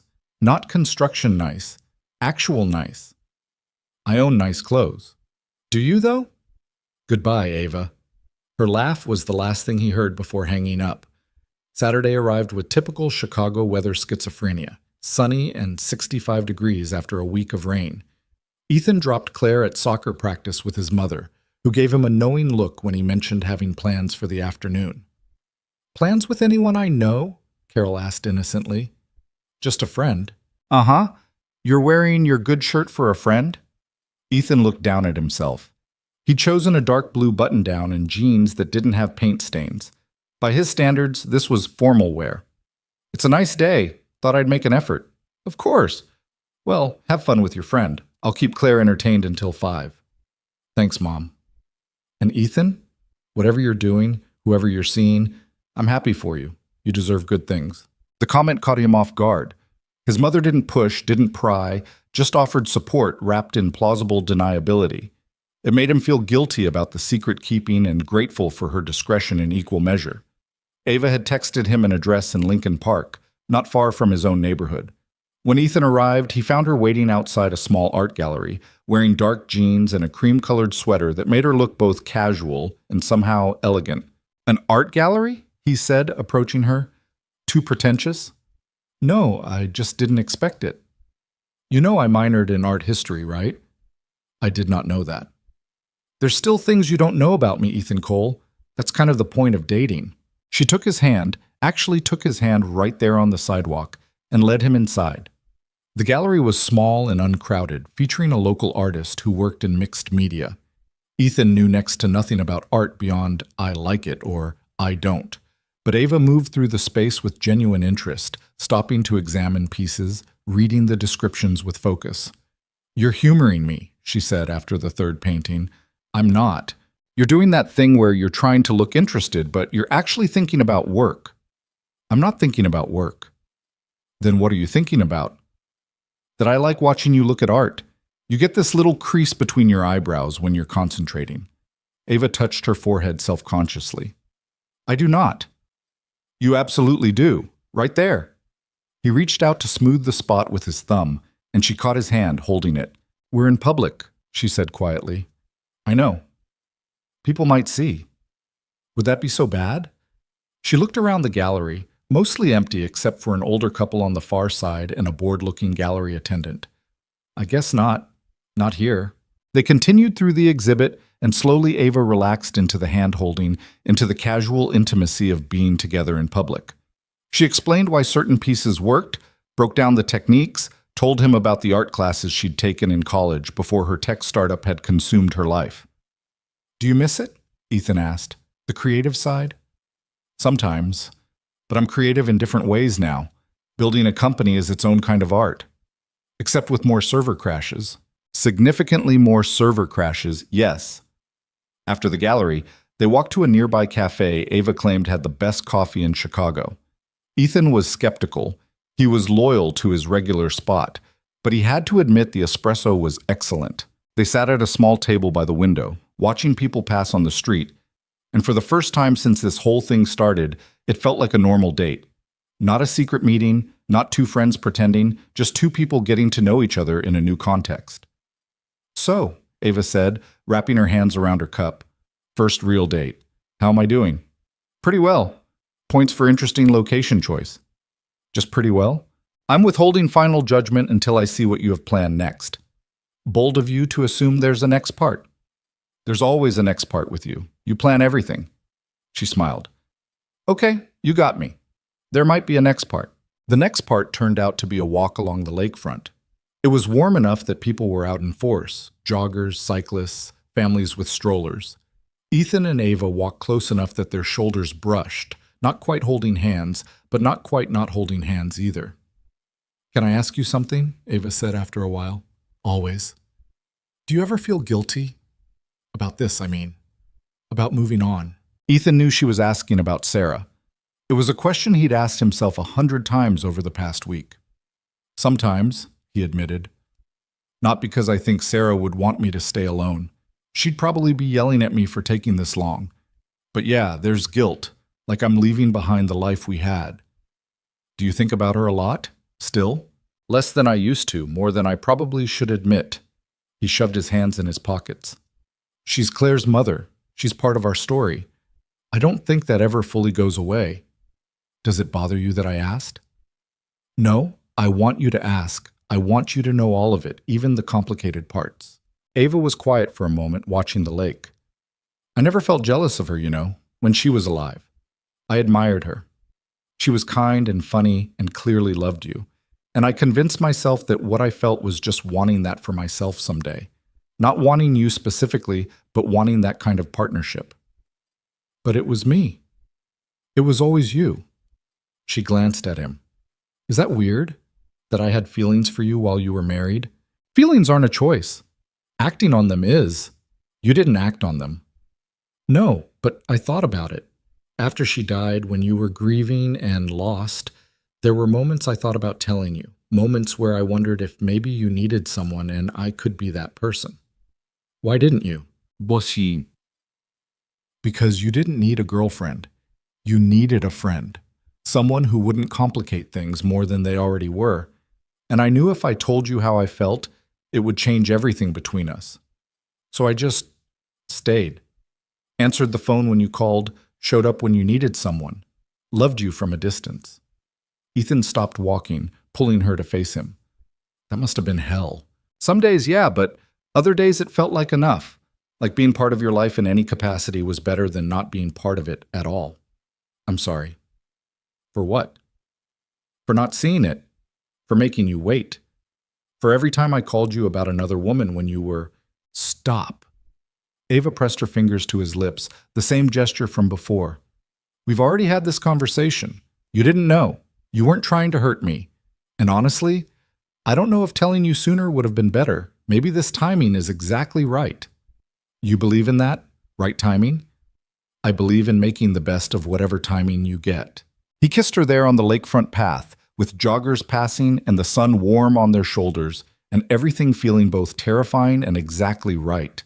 When they pulled apart, Ava was smiling. So, verdict on the first date? Pretty successful. Just pretty? I'm a tough critic. Apparently. She threaded her fingers through his. Want to walk more, or are you sick of me yet? Not even close to sick of you. They walked for another hour, conversation flowing the way it always had, but now with a different quality. More open, more honest, without the careful boundaries they'd maintained for years. Ava told him about the pressure of running a company at 30, about feeling like an imposter half the time despite her success. Ethan admitted how lonely single parenthood could be, even with his mother's help, even with Claire being the best thing in his life. Do you want more kids? Ava asked suddenly. The question caught him off guard. I haven't really thought about it. Maybe? Claire keeps asking for a sibling, but I figured that ship had sailed. It doesn't have to be sailed. You're only 32. Are you asking if I'd want kids with you? Ava's cheeks colored. No, maybe. I don't know. It's too soon for that conversation. Is it? We've been dating for less than a week, Ethan. I think asking about future children is jumping ahead a bit. We've known each other for 6 years. That's different. How? She didn't have a good answer for that. They walked in silence for a bit, and Ethan wondered if he'd pushed too hard, too fast. But then Ava squeezed his hand. For the record, she said quietly, I do want kids someday. And if we're still doing this in a year or two, then, yeah, we can have that conversation properly. A year or two? I'm trying to be realistic about timelines. Right, realistic. He bumped her shoulder with his. You know you can't plan everything, right? Life doesn't work that way. I can try. You can also drive yourself crazy trying. Too late. Already there. By the time they circled back toward where they'd started, it was almost 4. Ethan needed to pick up Claire from his mother's, and Ava had emails to answer before the Seoul office started their Monday. They stood by Ava's car, reluctant to end the afternoon. "This was nice," Ava said. "We should do it again." "Yeah? Yeah. Maybe next time you plan it." "I can do that, though it'll probably involve less art and more food." "I'm okay with that." Ethan pulled her close, kissing her slowly, not caring that they were on a public street in broad daylight. When they separated, Ava was looking at him with an expression that made his chest tight. "What?" he asked. "Nothing. Just, this is real, isn't it? This thing we're doing. Feels pretty real to me." "Good. Because I'm all in, Ethan. I know I've been cautious and neurotic about planning and protecting us, but I'm all in." "I know. Me too." She kissed him once more, quick and sweet, then got in her car. Ethan watched her drive away before heading to his truck, feeling lighter than he had in years. His phone buzzed with a text from his mother. "Claire's asking if Ava can come to dinner tomorrow." "What should I tell her?" Ethan stared at the message, weighing options. They'd agreed to keep things private, to not involve Claire until they were sure. But they were sure, weren't they? Or sure enough. And Claire already loved Ava. Having her around more wouldn't be strange. He typed back, "Tell her yes. I'll check with Ava." Then he sent a message to Ava. "Claire's requesting your presence at family dinner tomorrow. No pressure, but she's very persuasive." The response came quickly. "What time?" 6:30. "Mom's making pot roast. Fair warning, Claire will probably interrogate you about everything. I can handle a 6-year-old interrogation. Can you handle my mom's interrogation? Because she's getting suspicious. Let her be suspicious. I'll be there." Ethan sat in his truck for a long moment, processing. This was it. The line between private and real life. Once Ava came to family dinner, once she became a regular presence in that context, there'd be no pretending it was just friendship. And maybe that was okay. Maybe they'd been pretending long enough. Sunday dinner was chaos in the best way. Claire talked non-stop about soccer and her upcoming school play and the intricate social politics of first-grade lunch tables. Carol asked Ava about her company with genuine interest, and Ava answered without the polished PR responses she used for interviews. Ethan watched it all unfold, watching how naturally Ava fit into his family dynamic, how Claire gravitated toward her, how his mother relaxed in her presence.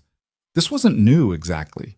Ava had been to family dinners before, but now it felt weighted with meaning, like they were auditioning a future none of them were quite ready to name. After dinner, while Carol was putting Claire to bed, Ethan and Ava cleaned up the kitchen together. It was domestic and mundane and felt significant in ways he couldn't articulate. "Your mom knows," Ava said quietly, rinsing a plate. "Yeah, probably." "Does that bother you?" "Should it?" "I don't know. You're the one who wanted to keep this private." "We both wanted that." "And now?" Ethan dried the plate she handed him, thinking, "Now I think maybe privacy was just fear wearing a sensible disguise." Ava turned to look at him fully. "Meaning?" "Meaning maybe we've been so focused on protecting this thing between us that we forgot to actually live it." "That's very philosophical for dishwashing." "I'm a complicated man." She smiled, but it didn't quite reach her eyes. "So what are you saying? You want to tell people?" "I'm saying maybe we stop worrying so much about what could go wrong and just see what happens when we stop hiding." "That's terrifying." "Most good things are." Ava set down the dish she was holding and moved closer, wrapping her arms around his waist. "Okay. Okay? Okay, let's stop hiding. Let's see what happens when we're actually honest about this." Ethan held her in his kitchen, surrounded by dish soap and the distant sound of his mother reading bedtime stories upstairs, and felt something settle in his chest. Fear didn't disappear. It never did. But it felt manageable now, shared instead of carried alone. Whatever came next, they'd figure it out together. The decision to stop hiding didn't come with a handbook, which Ethan realized was probably for the best. If it had, he would have overthought every step until paralysis set in. Instead, they stumbled forward in the messy, imperfect way people actually lived their lives. Monday morning, Ethan was at a job site when Marcus called. "So," Marcus said without preamble, "you want to tell me what's going on with you and Ava?" Ethan nearly dropped his coffee. "What?" "Dude, Jenny saw you two at that cafe in Lincoln Park on Saturday. She said you were holding hands and looking very not platonic." Jenny was Marcus's girlfriend, which meant this information had already been discussed, analyzed, and probably shared with at least 3 other people. The visibility of secrets in a city of millions somehow always came down to 6 degrees of separation. "We're seeing each other," Ethan said, deciding honesty was easier than deflection. The silence on the other end lasted 3 full seconds. "Wait, seriously?" "Seriously." "Since when?" "It's new, like, very new." "How new are we talking? Days? Weeks?" "Couple weeks?" Close enough to the truth. Marcus let out a low whistle. "Man, Ava Sinclair. I mean, I always thought there was something there, but I figured you were too oblivious to see it." "Wow. Thanks for the vote of confidence." "Am I wrong?" "No, but you could be nicer about it." Ethan moved away from the noise of the construction crew. "Look, we're trying to keep it low-key for now. Not secret, just private. So maybe don't announce it to everyone you know?" "Too late. Jenny already texted like 5 people." "Of course she did." "In our defense, you two have been doing the unrequited thing for so long that this is legitimately newsworthy. People are going to be excited. Or they're going to think we're making a huge mistake." "Why would they think that?" "Because we're best friends? Because if it doesn't work out, it's going to be a disaster? Because I have a kid and Ava has a company and mixing our lives is complicated?" "Okay, but counterpoint, you've been miserable trying to date other people. Ava's been in love with you for apparently forever, and you two already act like a couple anyway. So maybe it's not that complicated." Ethan wanted to argue, but Marcus had a point. The complicated part wasn't whether they fit together. It was everything else, the logistics, the timing, the fear of losing what they already had. "Just be cool about it," Ethan said. "We're figuring things out." "I'm always cool." "You're never cool, but try anyway." After hanging up, Ethan texted Ava. "So Marcus knows. And Jenny saw us Saturday. Sorry." Her response came quickly. "Don't apologize. We knew this would happen eventually. How do you feel about it?" "Weirdly relieved?" "That's strange?" "Not strange. I feel the same way. Like, we can stop pretending now." "Yeah, exactly that. Rebecca knows too, by the way. She figured it out last week when I couldn't stop smiling at my phone." "Were you smiling at me?" "Unfortunately, yes. You're very distracting. I'll take that as a compliment. It wasn't intended as one, but sure." Ethan was grinning at his phone like an idiot when one of his crew members walked by and smirked. "Boss has a girlfriend," the guy sing-songed. "Get back to work, Danny." "Just saying, good for you. You've been cranky for like 3 years." "I have not been cranky." "You've been super cranky. Ask anyone." That evening, Ethan picked up Claire from his mother's house to find Carol waiting with an expression he recognized, the one that meant she had thoughts and intended to share them. "So," she said as Claire ran to grab her backpack. "Ava, what about her?" "Are you going to tell me or do I have to guess?" Ethan sighed. "We're together, as in dating, romantically." Carol's face broke into a smile that made her look 10 years younger. "Finally." "Finally." "Sweetheart, I've been watching you two dance around each other for years. I was beginning to think you'd both stay stubborn forever." "You knew?" "A mother knows. Also, you're terrible at hiding feelings. You get this look whenever she's around." "What look?" "Like she's the only person in the room. It's very sweet and also very obvious." Ethan scrubbed his hand over his face. "Why didn't you say something?" "Because you needed to figure it out yourself. Although I did drop approximately 1,000 hints that you conveniently ignored." Claire bounded back into the room, oblivious to the conversation. "Ready, Daddy?" On the drive home, Claire chattered about her day, but Ethan could tell she was building up to something. She had that concentrated look she got when working through a problem. Finally, at a red light, she asked, "Daddy, is Ava your girlfriend?" Ethan's hands tightened on the steering wheel. They'd agreed to be honest, but he hadn't prepared for this specific conversation this soon. "Why do you ask, baby?" "Basupam." "Because you smile different now. Like how Tommy's dad smiled when he got a new girlfriend, except you smile when you talk to Ava." The observation was simultaneously adorable and terrifying. 6-year-olds noticed everything. "Yeah," Ethan said carefully. "Ava and I are dating. How do you feel about that?" Claire was quiet for a long moment, swinging her legs in her car seat. "Is she going to live with us?" Not right now. We're taking things slow. But maybe later? Maybe. Would that bother you? No, I like Ava.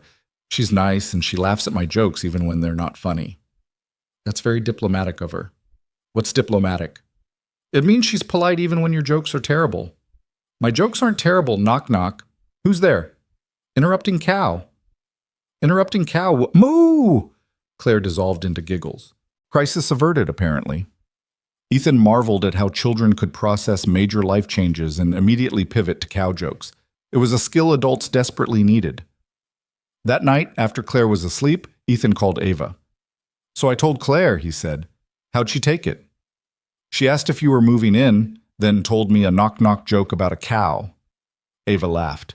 That's very on brand for her. Was she upset? The opposite. She seemed happy, which is either a very good sign or she doesn't understand the implications yet. Kids are resilient, and she already loves me, so we're starting from a good place. Yeah. Ethan paused. My mom knew too. Apparently I've been obvious for years. Mothers always know. Mine's been asking pointed questions about my love life for months. Have you told her? Not yet. I'm building up to it. Ava's voice shifted to something more hesitant. Actually, I wanted to ask you something. Okay. My company's throwing a gala next month. Big fundraiser thing, very formal, lots of press. I'm expected to bring someone. You want me to go? I want you to go. But I need you to understand what that means.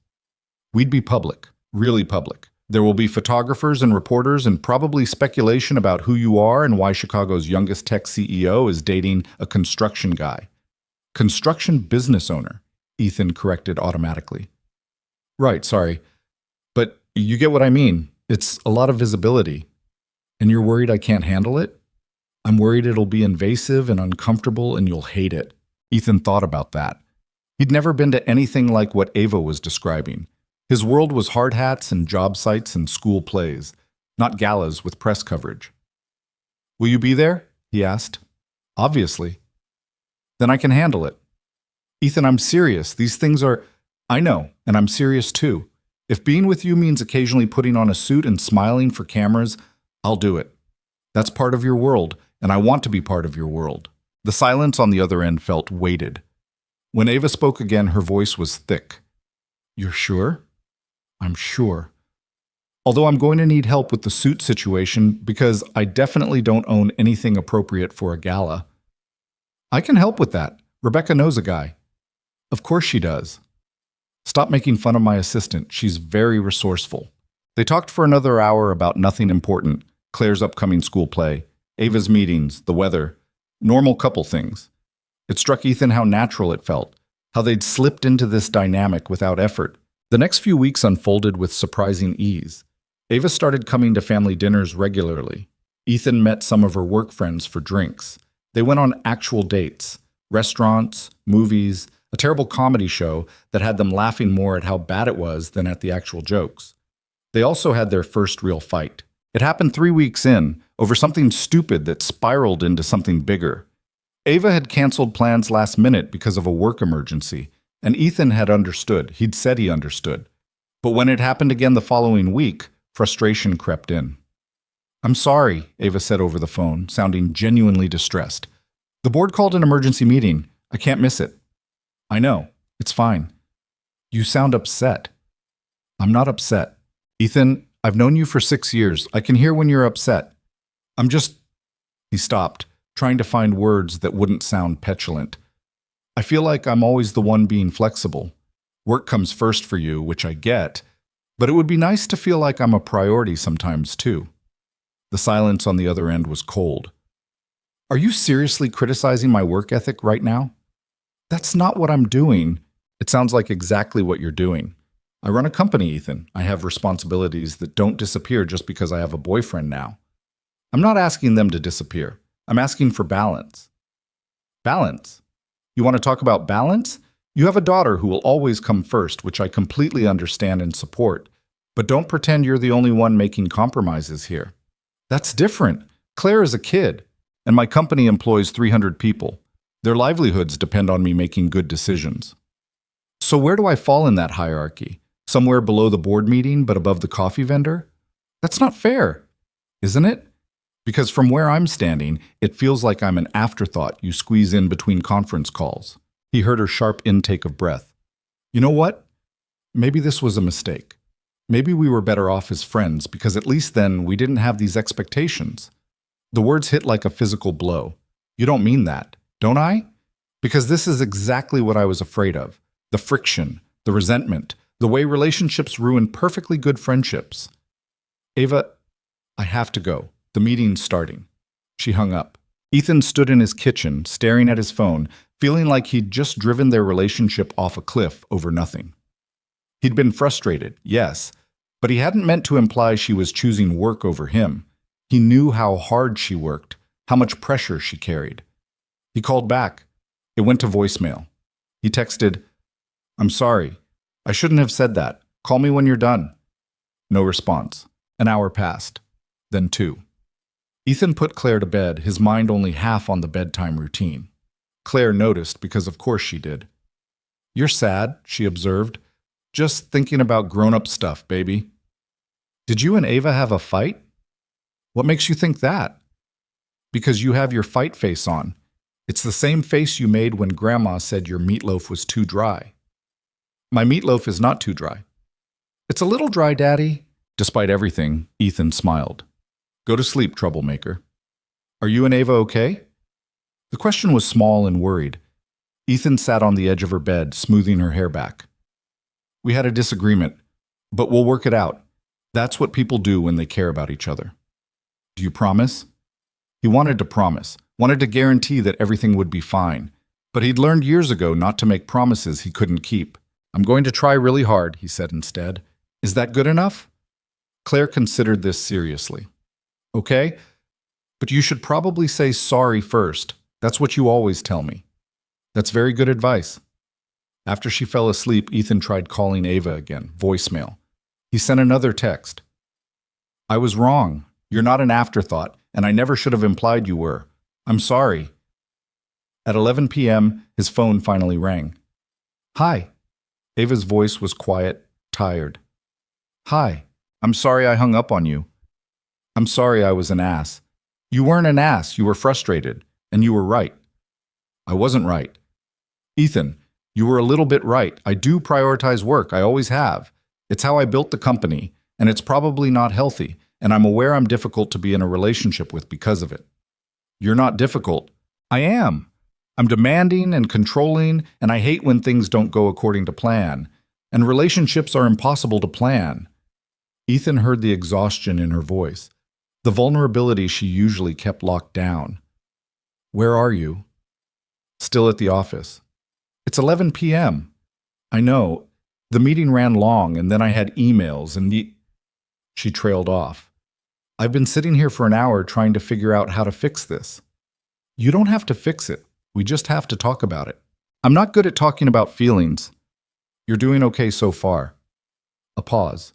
Then, "Can you come over? To my place? I know it's late and you have Claire, but my mom's here. Let me see if she can stay." Carol, bless her, asked no questions when Ethan explained he needed to go out. She just shooed him toward the door with a knowing look. 20 minutes later, Ethan was letting himself into Ava's apartment with the keys she'd given him the week before. She was sitting on her couch in work clothes, laptop closed beside her, looking small and uncertain. "Hey," he said. "Hey." He crossed to her, sitting close enough that their knees touched. "We're terrible at fighting." "The worst. I don't think that's how it's supposed to go."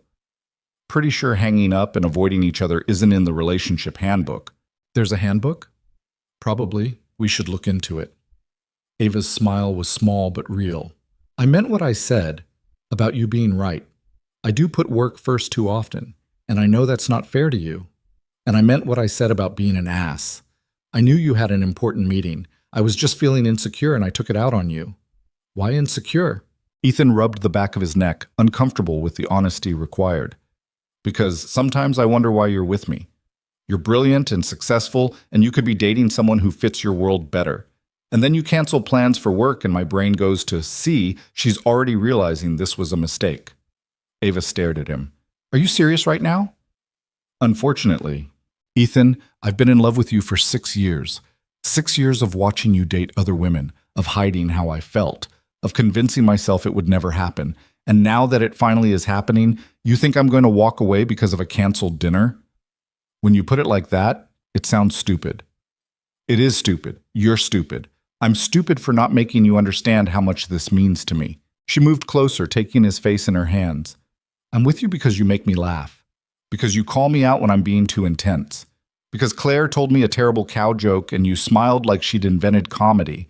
Because when I'm with you, I don't have to be CEO Ava Sinclair. I can just be Ava. And I've never had that with anyone else. I make you feel like just Ava? In the best possible way. Ethan kissed her, pulling her close, feeling the fight drain away into something more substantial. When they separated, he rested his forehead against hers. We're going to have more fights, he said. Probably. I'm stubborn and you're sensitive and neither of us is good at backing down. So what do we do?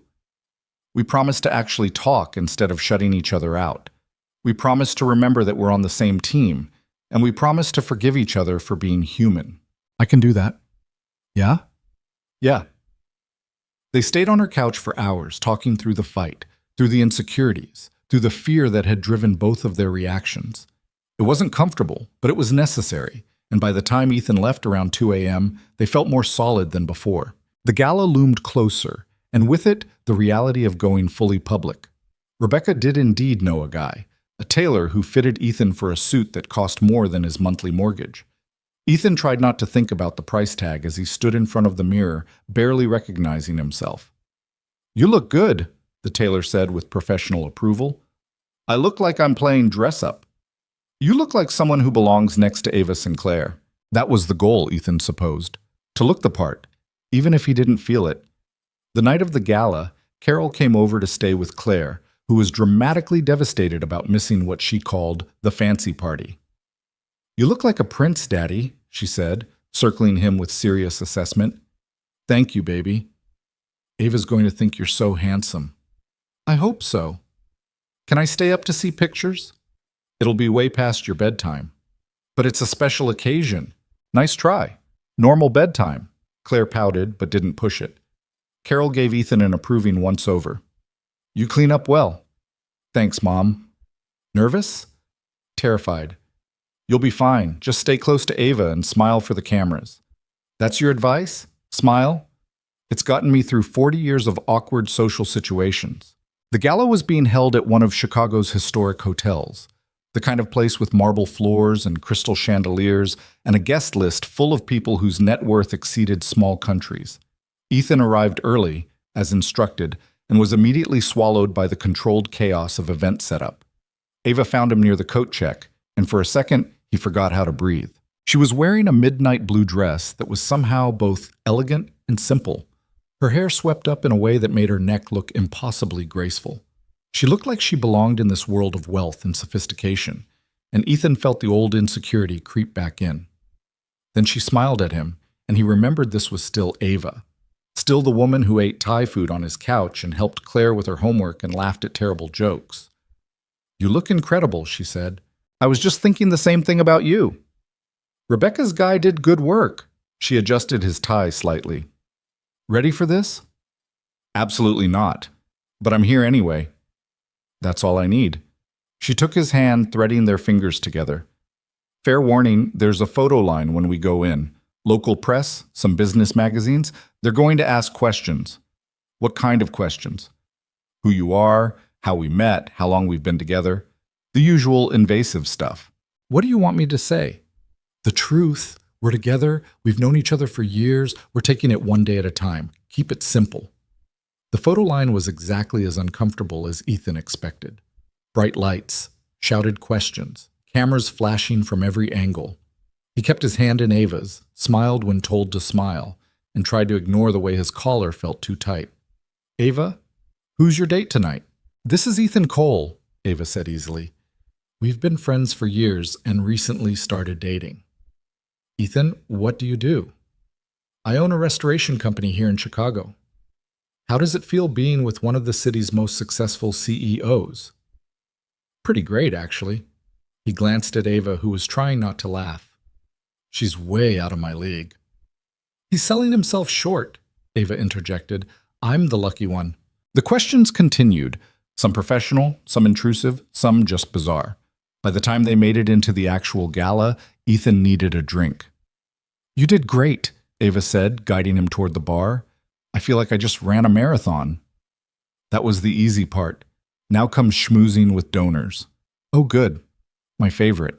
But it wasn't as bad as he feared. Ava introduced him to investors, board members, tech industry people whose names he immediately forgot. He shook hands, made small talk, and mostly just stood next to Ava while she worked the room with practiced ease. He understood, watching her, why she was successful. She had this way of making people feel important, of giving them her full attention, even in a room full of competing interests. It was a skill he recognized from his own work, the ability to make clients feel heard, to build trust through presence. You're staring, Ava murmured during a lull in conversation. Can't help it. You're impressive. I'm working. You're impressive at working. She squeezed his hand, a private gesture in the middle of the public event. Thank you for being here. I know this isn't your scene. Anywhere you are is my scene now. That's very smooth. Have you been practicing? Totally improvised. Even more impressive. The evening wore on, dinner and speeches, and the actual fundraising portion where Ava stood on stage and talked about her company's charitable initiatives. Ethan watched from his table, feeling proud in a way that had nothing to do with him and everything to do with seeing someone he loved doing what they were meant to do. Near the end of the night, as they were preparing to leave, a photographer stopped them. One more shot? Just the two of you? Ava looked at Ethan, silently asking permission. He nodded. They posed together, Ava's back against his chest, his arms around her waist, both of them smiling like they had a secret the rest of the world wasn't in on, which, Ethan supposed, they did. In the car afterward, Ava kicked off her heels with a groan of relief. I'm never wearing these again. You say that every time. This time I mean it. She leaned her head on his shoulder. Thank you. For tonight. For putting up with all of that. It wasn't that bad. Liar. Okay, it was a little bad, but you were worth it. She turned to look at him in the dim light of the moving car. I love you. The words were simple, stated as fact rather than declaration. They'd said it before, in the heat of confession, in quiet moments, but this felt different, more settled, more sure. I love you too, Ethan said. Even when I drag you to terrible galas? Especially then. She kissed him, soft and sweet, and Ethan thought about how far they'd come in just a few weeks. From late-night phone calls to this, publicly together, navigating each other's worlds, building something that felt increasingly permanent. It was terrifying and exhilarating in equal measure, but mostly, it was right. The photos from the gala hit social media before Ethan made it home that night. He discovered this the next morning when Marcus texted him a screenshot with the caption, "Dude, you're trending on Chicago lifestyle blogs." The photo showed him and Ava, his arms around her waist, both of them smiling like they'd forgotten cameras existed. The headline read, Tech CEO Ava Sinclair goes public with Mystery Man. Mystery Man, Ethan muttered, showing the screen to Claire over breakfast. I'm a mystery. What's a mystery man? Claire asked through a mouthful of cereal. Apparently it's what they call your dad when he dates someone famous. Ava's famous? Kind of. Cool. Does that make me famous too? By association, maybe. Claire considered this seriously. Can I get a pony if I'm famous? No. But famous people have ponies. Famous people have a lot of things that don't fit in our backyard, baby. His phone buzzed again. This time it was Ava. Have you seen the photos? Just did. Apparently I'm mysterious. Better than some of the other things they could have called you. Like what? Local contractor dates up. That was an actual headline on one of the business blogs. Ethan winced. Ouch. Ignore them. I am. Want to come over tonight? I'm making dinner. You're cooking? Don't sound so shocked. I can cook. Can you, though? Okay, fine, Rebecca's cooking, but I'll be there supervising. That sounds more accurate. What time? 7? And bring Claire if you want. Rebecca's making enough for an army. That evening, Ethan and Claire showed up at Ava's building carrying a bottle of wine and Claire's latest art project, which she insisted Ava needed to see immediately.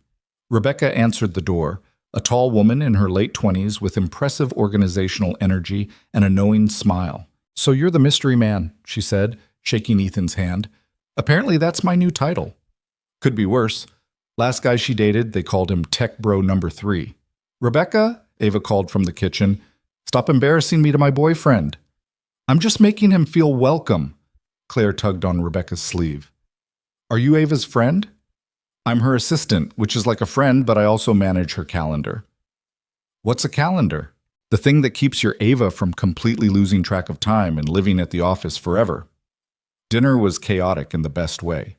Rebecca had indeed cooked enough for an army: roasted chicken, 3 kinds of vegetables, homemade bread that made the entire apartment smell incredible. Claire monopolized the conversation, explaining her art project in elaborate detail, while Ava listened with genuine interest. Watching them together, Ethan felt something settle in his chest. This wasn't 2 separate parts of his life anymore. This was his life, integrated and whole, messy and real. After dinner, while Rebecca cleaned up despite their protests, Ava took Claire to see her home office.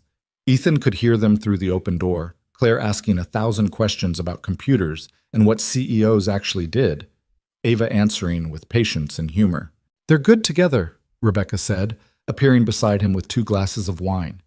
"Yeah, they are." "Ava talks about Claire constantly. I think she loves that kid almost as much as she loves you." "Almost," Rebecca smiled.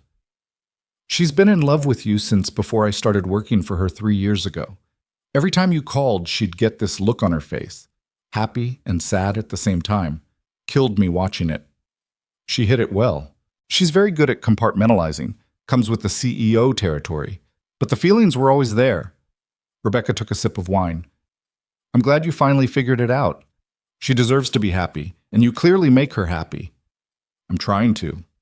That's all anyone can do." The following weeks fell into a rhythm that felt simultaneously new and like it had always existed. Ava started staying over some nights, leaving for early meetings from Ethan's brownstone instead of her apartment. Her toothbrush appeared in his bathroom. Her laptop took up permanent residence on his kitchen table. Claire adjusted with the easy acceptance of childhood. She'd wake up to find Ava making breakfast, or come home from school to find her and Ethan reviewing blueprints together, and it all just seemed natural to her. But natural didn't mean simple. One evening in late June, Ethan came home from a job site to find Ava and Claire in the backyard, attempting to build a birdhouse from a kit Ava had bought. They were both covered in wood stain and frustration. "This instruction manual was clearly written by someone who hates humanity," Ava said, squinting at the diagram. "You're doing it backwards," Ethan pointed out. "I am not." "You definitely are. That piece goes on the bottom." "It says right here." Ava stopped, looking closer at the instructions. "Okay, fine, it goes on the bottom. But their diagram is misleading." Claire giggled. "Ava's not good at building things, Daddy." "I'm excellent at building things. I built a whole company." "That's different," Ethan said, sitting down beside them. "Here, let me help." Together, the 3 of them finished the birdhouse. It was crooked and probably wouldn't attract any actual birds, but Claire was proud of it, and that was what mattered. Later, after Claire was asleep, Ava and Ethan sat on the back porch with glasses of wine, listening to the neighborhood settle into night. "I'm bad at this," Ava said quietly. "Bad at what?" "The domestic stuff. Building birdhouses. Knowing which vegetables Claire will actually eat. Understanding why she can't wear her princess dress to school every day. You're learning. That's different than being bad at it." "But you're already good at it. You've been doing this for 6 years. I'm coming in late, and I feel like I'm constantly messing up." Ethan set down his wine glass, turning to face her. "You want to know a secret?" "Always. I'm terrible at it too. I just fake competence better. Last week I packed Claire's lunch and forgot to include actual lunch.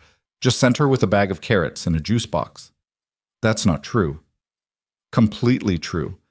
My mom had to bring her a sandwich at school. I'm a disaster pretending to be functional." Ava laughed despite herself. "We're both disasters then. Perfect match." She leaned her head on his shoulder. "Do you ever worry that we're moving too fast? That we jumped into this without thinking it through?" "All the time. Do you?" "Constantly." And then Claire tells me a terrible joke, or you bring me coffee without me asking, or we have a moment like this and I think maybe fast is okay. Maybe we don't have to overthink everything. That's very un-CEO of you. I'm trying to be less CEO in my personal life. How's that going? Terribly. I made a spreadsheet about it. Ethan laughed, pulling her closer. Of course you did. The spreadsheet suggested I need to learn to be more spontaneous. Your spreadsheet gave you advice? It was a very thorough spreadsheet. They sat in comfortable silence, and Ethan thought about how strange and wonderful it was that this had become his life. A year ago, he'd been going on terrible dates and calling Ava afterward to complain. Now she was here, integrated into his world, becoming part of Claire's life, making crooked birdhouses, and admitting to organizational obsessions. It wasn't perfect, but it was real, and real was better. The real test came in July when Ava's mother decided to visit. Diane Sinclair was a force of nature, successful in her own right, opinionated, sharp-eyed, and deeply invested in her daughter's life. She'd been asking to meet Ethan for weeks, and Ava had been putting it off with increasingly transparent excuses. She's going to hate me, Ethan said the night before the planned dinner. She's not going to hate you. She's going to think I'm not good enough for you. She thinks no one is good enough for me. It's a mother thing. Ava was stress organizing his kitchen cabinets, a nervous habit she'd developed. Just be yourself. She'll love you. You don't sound convinced. I'm terrified, okay? My mother has strong opinions and no filter. It's going to be a disaster. Then why are we doing this? Ava stopped organizing and turned to face him. Because you're important to me. Because I want her to know you. Because hiding you from my family feels wrong. Even if it's a disaster? Especially then. Diane Sinclair arrived at Ava's apartment exactly on time, dressed in expensive casual wear and carrying opinions like weapons. She assessed Ethan with the kind of thorough evaluation usually reserved for real estate investments. So you're the contractor, she said. Restoration specialist, Ethan corrected gently. We focus on historical buildings. Semantics. Mom, Ava warned. What?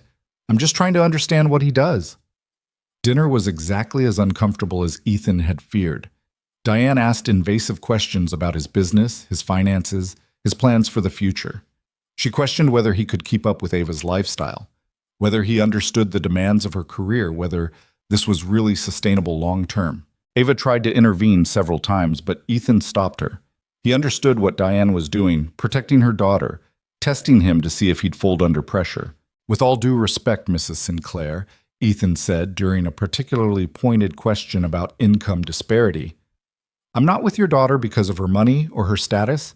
I'm with her because she makes me laugh, because she's brilliant and kind, and because I've been in love with her for longer than I was willing to admit. Diane raised an eyebrow. That's very sweet, but love doesn't pay bills. No, but I do. I own my home outright. My business is successful. I provide well for my daughter. I'm not looking for Ava to support me financially. I'm looking to build a life with her. And what does that life look like? She works 80-hour weeks. She travels constantly. She has responsibilities you couldn't possibly understand. You're right. I don't understand running a tech company, but I understand working hard. I understand responsibility, and I understand that relationships require compromise from both people, not just one. Ava was staring at him with an expression he couldn't quite read. Diane was studying him with new interest. You have a daughter, Diane said, shifting tactics. Claire. She's 6. And Ava's involved in her life? Very involved. Claire adores her. That's a lot of responsibility to put on a relationship that's only a few months old. It is, Ethan agreed. But Ava and I have known each other for 6 years. We didn't rush into this blindly. We've built a foundation of friendship and trust. The romantic part is newer, yes, but the relationship isn't. Diane was quiet for a long moment. Then unexpectedly she smiled. You're tougher than you look. Thank you? It's a compliment. My daughter needs someone who won't be intimidated by her or by me. Someone who'll stand up for what matters. Is this you giving your blessing? Ava asked carefully. This is me acknowledging that you could do worse. Diane took a sip of wine. Although you could also do better. But I suppose he'll do. Mom. What? I'm being nice. After Diane left, Ava collapsed onto her couch with a groan. I'm so sorry. She was supposed to behave. She was fine. She basically interrogated you for 2 hours. She was protecting you, I get it. Ethan sat beside her, pulling her close. My mom did the same thing when Sarah and I got serious. It's what parents do. But she was so rude. She was direct. There's a difference. Ava tilted her head to look at him. You really held your own. You sound surprised. I'm not surprised. I'm impressed. Most people fold under my mother's questioning. I'm not most people. No, Ava said softly. You're really not. She kissed him, and Ethan thought about how far they'd come. From accidental confessions to family dinners to standing up to intimidating mothers. Each step forward felt like proof that this thing between them could withstand pressure. August brought its own challenges. Ava's company was in the middle of a major expansion, which meant longer hours and more stress. Ethan's biggest restoration project yet, a historic theater downtown, was running into permitting issues and budget overruns. They were both exhausted, both stretched thin, both struggling to find time for each other. They had their second major fight on a Tuesday evening. Ethan had planned a rare date night, reservations at a restaurant that required booking weeks in advance. Ava canceled 2 hours before, citing an emergency board meeting. This is becoming a pattern, Ethan said, trying to keep his voice level. It's not a pattern. It's my job. It's always your job, Ava. When is it us? That's not fair. You know how important this expansion is. And you know how important this relationship is. Or at least, you keep saying you do. The conversation spiraled into familiar territory, accusations of not prioritizing each other, defensiveness, hurt feelings on both sides. They'd gotten better at fighting since that first time, but better didn't mean easy. Maybe we need to take a break, Ava said, the words coming out tired and defeated. Ethan felt his stomach drop. A break? Not a breakup, just some space, to figure out if we can actually make this work with our schedules. Space is just a breakup with better PR. Ethan, no. If you want to end this, say it. Don't hide behind space and figuring things out. Ava's eyes were shining with unshed tears. I don't want to end this, but I don't know how to balance everything. My company needs me. You need me. Claire needs me, and I'm failing at all of it. You're not failing. I am. I missed Claire's school play last week because of a conference call. I keep canceling plans with you. I can't remember the last time I slept more than 5 hours. Something has to give, and I'm terrified it's going to be us. Ethan moved closer, taking her hands. Then we figure it out together. We set boundaries. We schedule time for each other the same way you schedule board meetings. We make it work because the alternative, not having you in my life, is unacceptable. What if it's not enough? Then we adjust until it is, but we don't give up. We don't run away because it's hard. Ava was crying now, quiet tears tracking down her face. I'm so tired, Ethan. I know, come here. He pulled her into his arms, holding her while she finally let herself fall apart. This was something he'd learned about Ava over the past months. She could handle pressure, criticism, challenges, but kindness undid her completely. We're going to figure this out, he murmured into her hair. I promise. They talked for hours that night, actually talked instead of arguing. They set real boundaries, 2 nights a week that were sacrosanct, no work allowed. Sunday mornings for family time with Claire. Regular check-ins about how they were feeling instead of letting resentment build. It wasn't a perfect solution, but it was a start. September arrived with cooler weather and Claire's 7th birthday approaching. She'd been planning her party for months with the kind of intense focus usually reserved for military operations. I want a princess cake, she announced at breakfast. But not a pink princess, a blue princess, or maybe purple. Can princesses be purple? Princesses can be any color you want, Ava said, having joined them for Saturday morning pancakes. What about a rainbow princess? Especially rainbow. Claire considered this. Okay, rainbow princess cake. And I want to invite everyone from my class, and Emma from next door, and Tommy, even though he picks his nose, and how about we cap it at 15 kids? Ethan suggested. 20. 15. 18? You're negotiating your own birthday party? Grandma says negotiating is an important life skill. Grandma would say that. Ethan looked at Ava, who was trying not to laugh. What do you think? I think Claire has a future in business, Ava said, but I also think 15 is reasonable. See, Daddy? Ava thinks 15 is reasonable. Ava said 15 was reasonable. You said 18. 16? 15, Claire huffed but accepted defeat. Fine, but I get to pick all the games. The party was predictably chaos. 15 7-year-olds hyped up on sugar and birthday excitement was a special kind of madness. But Claire was radiant, and that made the noise and mess worthwhile. Ethan watched Ava navigate the chaos with surprising grace. She organized games, mediated disputes over toys, and somehow convinced a crying child that rainbow cake was better than chocolate. She looked exhausted but happy, like she'd found her rhythm in the madness. After the last guest left and Claire crashed on the couch in a sugar coma, Ava helped Ethan clean up. That was intense, she said, collecting paper plates. Welcome to children's birthday parties. Do they ever get less overwhelming?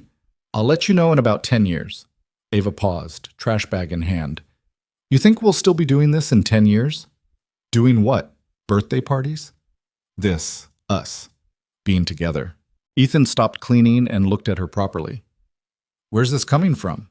I don't know. Today just felt very domestic, very real, like a glimpse of what our life could look like long term. And that scares you? A little, but mostly it feels right. She set down the trash bag. I've been thinking about something. Okay.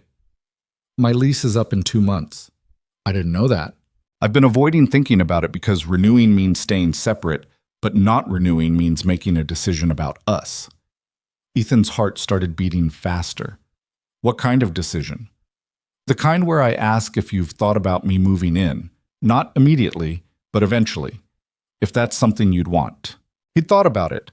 Late at night, when Ava was asleep beside him and the house was quiet, he'd imagined what it would be like to have her there permanently, her coffee cup in the cabinet, her shoes by the door, her voice filling the spaces that had been empty for so long. I've thought about it, he said carefully, but I want to make sure you're ready, that it's not just convenient or practical, that it's what you actually want. I want it, Ava said, no hesitation. I want to wake up here. I want to have breakfast with you and Claire. I want this to be home. What about your apartment? Your space? I love my apartment, but I love this more. I love you more. Ethan crossed to her, pulling her close. Then yes, move in, make this home. She kissed him, and through the doorway they could hear Claire's sleepy voice. Are you guys being mushy again? They broke apart, laughing. Go back to sleep, troublemaker, Ethan called. Can't sleep, too much cake. That's what you get for eating 3 pieces. Worth it. The logistics of combining their lives took weeks to sort out. Ava kept her apartment initially as a backup office, but slowly her things migrated to the brownstone. Her clothes in the closet, her books on the shelves, her presence everywhere, making the house feel fuller and more alive. Claire adapted faster than either of them expected. She started calling Ava's room instead of the guest room. She'd knock on their bedroom door in the mornings wanting breakfast, accepting Ava's presence as natural and unchanging. One evening in late October, Ethan found Claire and Ava in the kitchen making cookies, or attempting to. There was flour everywhere, and the cookies on the tray looked more like abstract art than food. What happened here? Ethan asked. We're baking, Claire said defensively. We're learning to bake, Ava corrected. There's a difference. I can see that. What's the lesson so far? That measurements are important, and we maybe should have read the recipe more carefully. Claire held up a cookie shaped vaguely like a dinosaur. But they're fun shapes. They're very creative shapes, Ethan agreed. After the cookies were in the oven, and after they'd cleaned up the considerable mess, Claire looked between Ethan and Ava with serious consideration. Can I ask you something? She said. Always, Ava replied. Are you going to be my mom now? The question hung in the air, heavy with implications neither adult had fully prepared for. Ava's eyes went wide, and Ethan could see her trying to formulate an answer that wouldn't hurt or confuse. I'm not your mom, sweetie, Ava said gently, kneeling down to Claire's level. You had a mom who loved you very much. Nobody can replace her. I know. I don't remember her that much anymore, but Daddy tells me stories. Those stories are important. Your mom is always going to be your mom. But you live here now. And you help me with homework. And you make me breakfast sometimes, even though you're bad at it. Hey, Ava protested mildly. You burned the toast 3 times last week. Fair point. Claire's expression was thoughtful, working through something complex. So, what are you then? If you're not my mom. Ava glanced at Ethan, looking for guidance. He nodded, giving her permission to answer honestly. I'm someone who loves you very much, Ava said. I'm someone who wants to be part of your life and help take care of you. I'm your dad's girlfriend, and I'm your friend, and I'm someone you can count on. Does that make sense? I guess. Can I call you Ava Mom? What's Ava Mom? Like Ava, but also kind of like a mom. But not my real mom. Just a different kind. Ethan watched Ava's eyes fill with tears. She pulled Claire into a hug. You can call me whatever feels right to you, Claire Bear. Okay. Ava Mom it is. Later that night, after Claire was asleep, Ava was unusually quiet. You okay? Ethan asked. Yeah, just processing. The Ava Mom thing? The Ava Mom thing. She was sitting on the edge of their bed staring at nothing. I didn't expect that to hit me so hard. It's a big deal. I'm terrified I'm going to mess this up. Being a step-parent or whatever I am, Claire deserves someone who knows what they're doing. Nobody knows what they're doing, Ava. I've been doing this for 7 years and I'm still guessing half the time. But you're her dad. You have instincts. I'm just figuring it out as I go. Ethan sat beside her, taking her hand. That's what all parents do, even biological ones. There's no instruction manual. You just love them and try your best and hope it's enough. What if my best isn't enough? Your best is already more than enough. You show up. You care. You're willing to burn toast 3 times trying to make her breakfast. That's what matters. Ava leaned her head on his shoulder. I never planned for this, the whole family thing. I thought I'd focus on my career, maybe have kids someday if the timing worked out. I never imagined falling in love with someone who came with a whole pre-made family. Regret it? Not even a little bit. It's just different than I expected. Harder and better at the same time. That's pretty much the definition of worthwhile things. She laughed softly. When did you get so wise? Around the time you moved in and started keeping me up with philosophical questions at midnight. It's only 10:30. Give it time. November brought Thanksgiving, which meant combining families in ways that required diplomatic skills neither of them possessed. Diane Sinclair had warmed up to Ethan somewhat, but still made pointed comments about his career trajectory. Carol Cole adored Ava, but worried vocally about the demands of her schedule. They hosted dinner at the Brownstone, which meant cramming too many people into a dining room built for 4. Diane and Carol sized each other up like generals assessing enemy forces.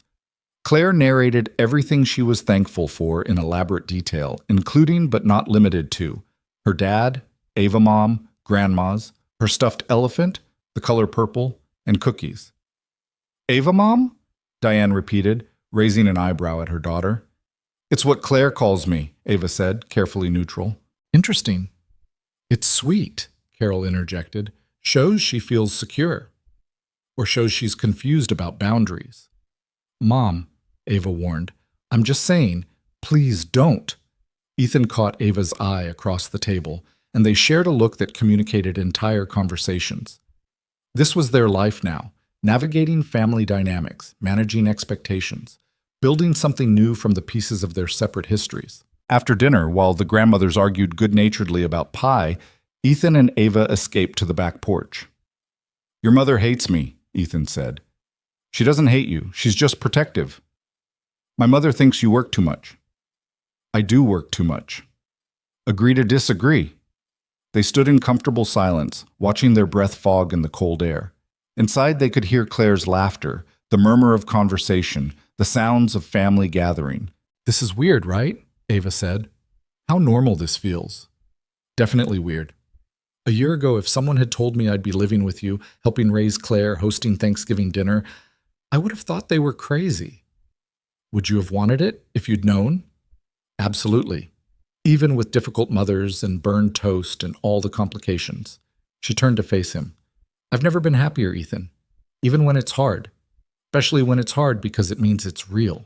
He pulled her close, kissing her cold nose. I love you. I love you too. Even when you leave wet towels on the bathroom floor. That's true love right there.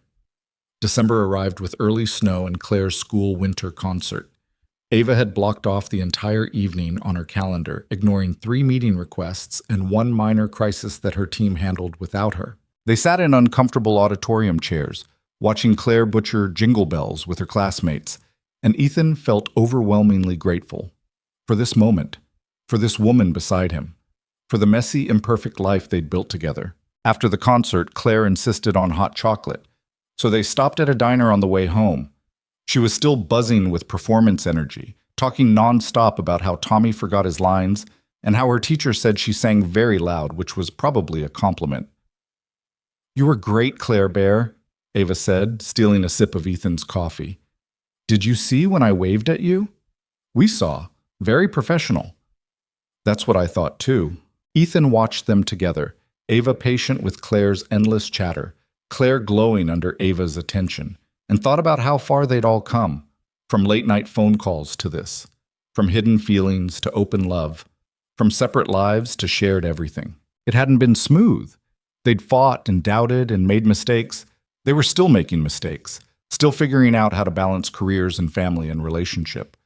But they were doing it together, and that made all the difference. Christmas Eve found them at Carol's house, continuing the traditions Ethan had maintained since Sarah died. They read the same stories, made the same cookies, followed the same rituals that gave Claire a sense of continuity and comfort. But this year, Ava was part of it. She helped Claire hang stockings and left cookies for Santa and read bedtime stories in different voices that made Claire giggle. After Claire finally fell asleep, Ethan and Ava sat by Carol's fireplace with glasses of wine. "Thank you," Carol said quietly. "For what?" Ava asked. "For making my son happy again, for loving Claire, for fitting into our family like you've always been here. Thank you for letting me in. I know it can't be easy watching someone new take up space in traditions that belong to Sarah." Carol reached over and squeezed Ava's hand. "Sarah would have liked you. She would have wanted this for Ethan, for Claire. She was practical like that. She wouldn't have wanted them to be alone forever." Ava's eyes were shining. "I hope I'm doing right by her memory." "You are. You're giving them a future while honoring their past. That's all anyone could ask." Later, back at the brownstone with Claire tucked into bed dreaming of presents, Ethan and Ava wrapped last-minute gifts in the quiet living room. "I have something for you," Ava said, pulling out a small box. "We said no gifts. We said no expensive gifts. This isn't expensive."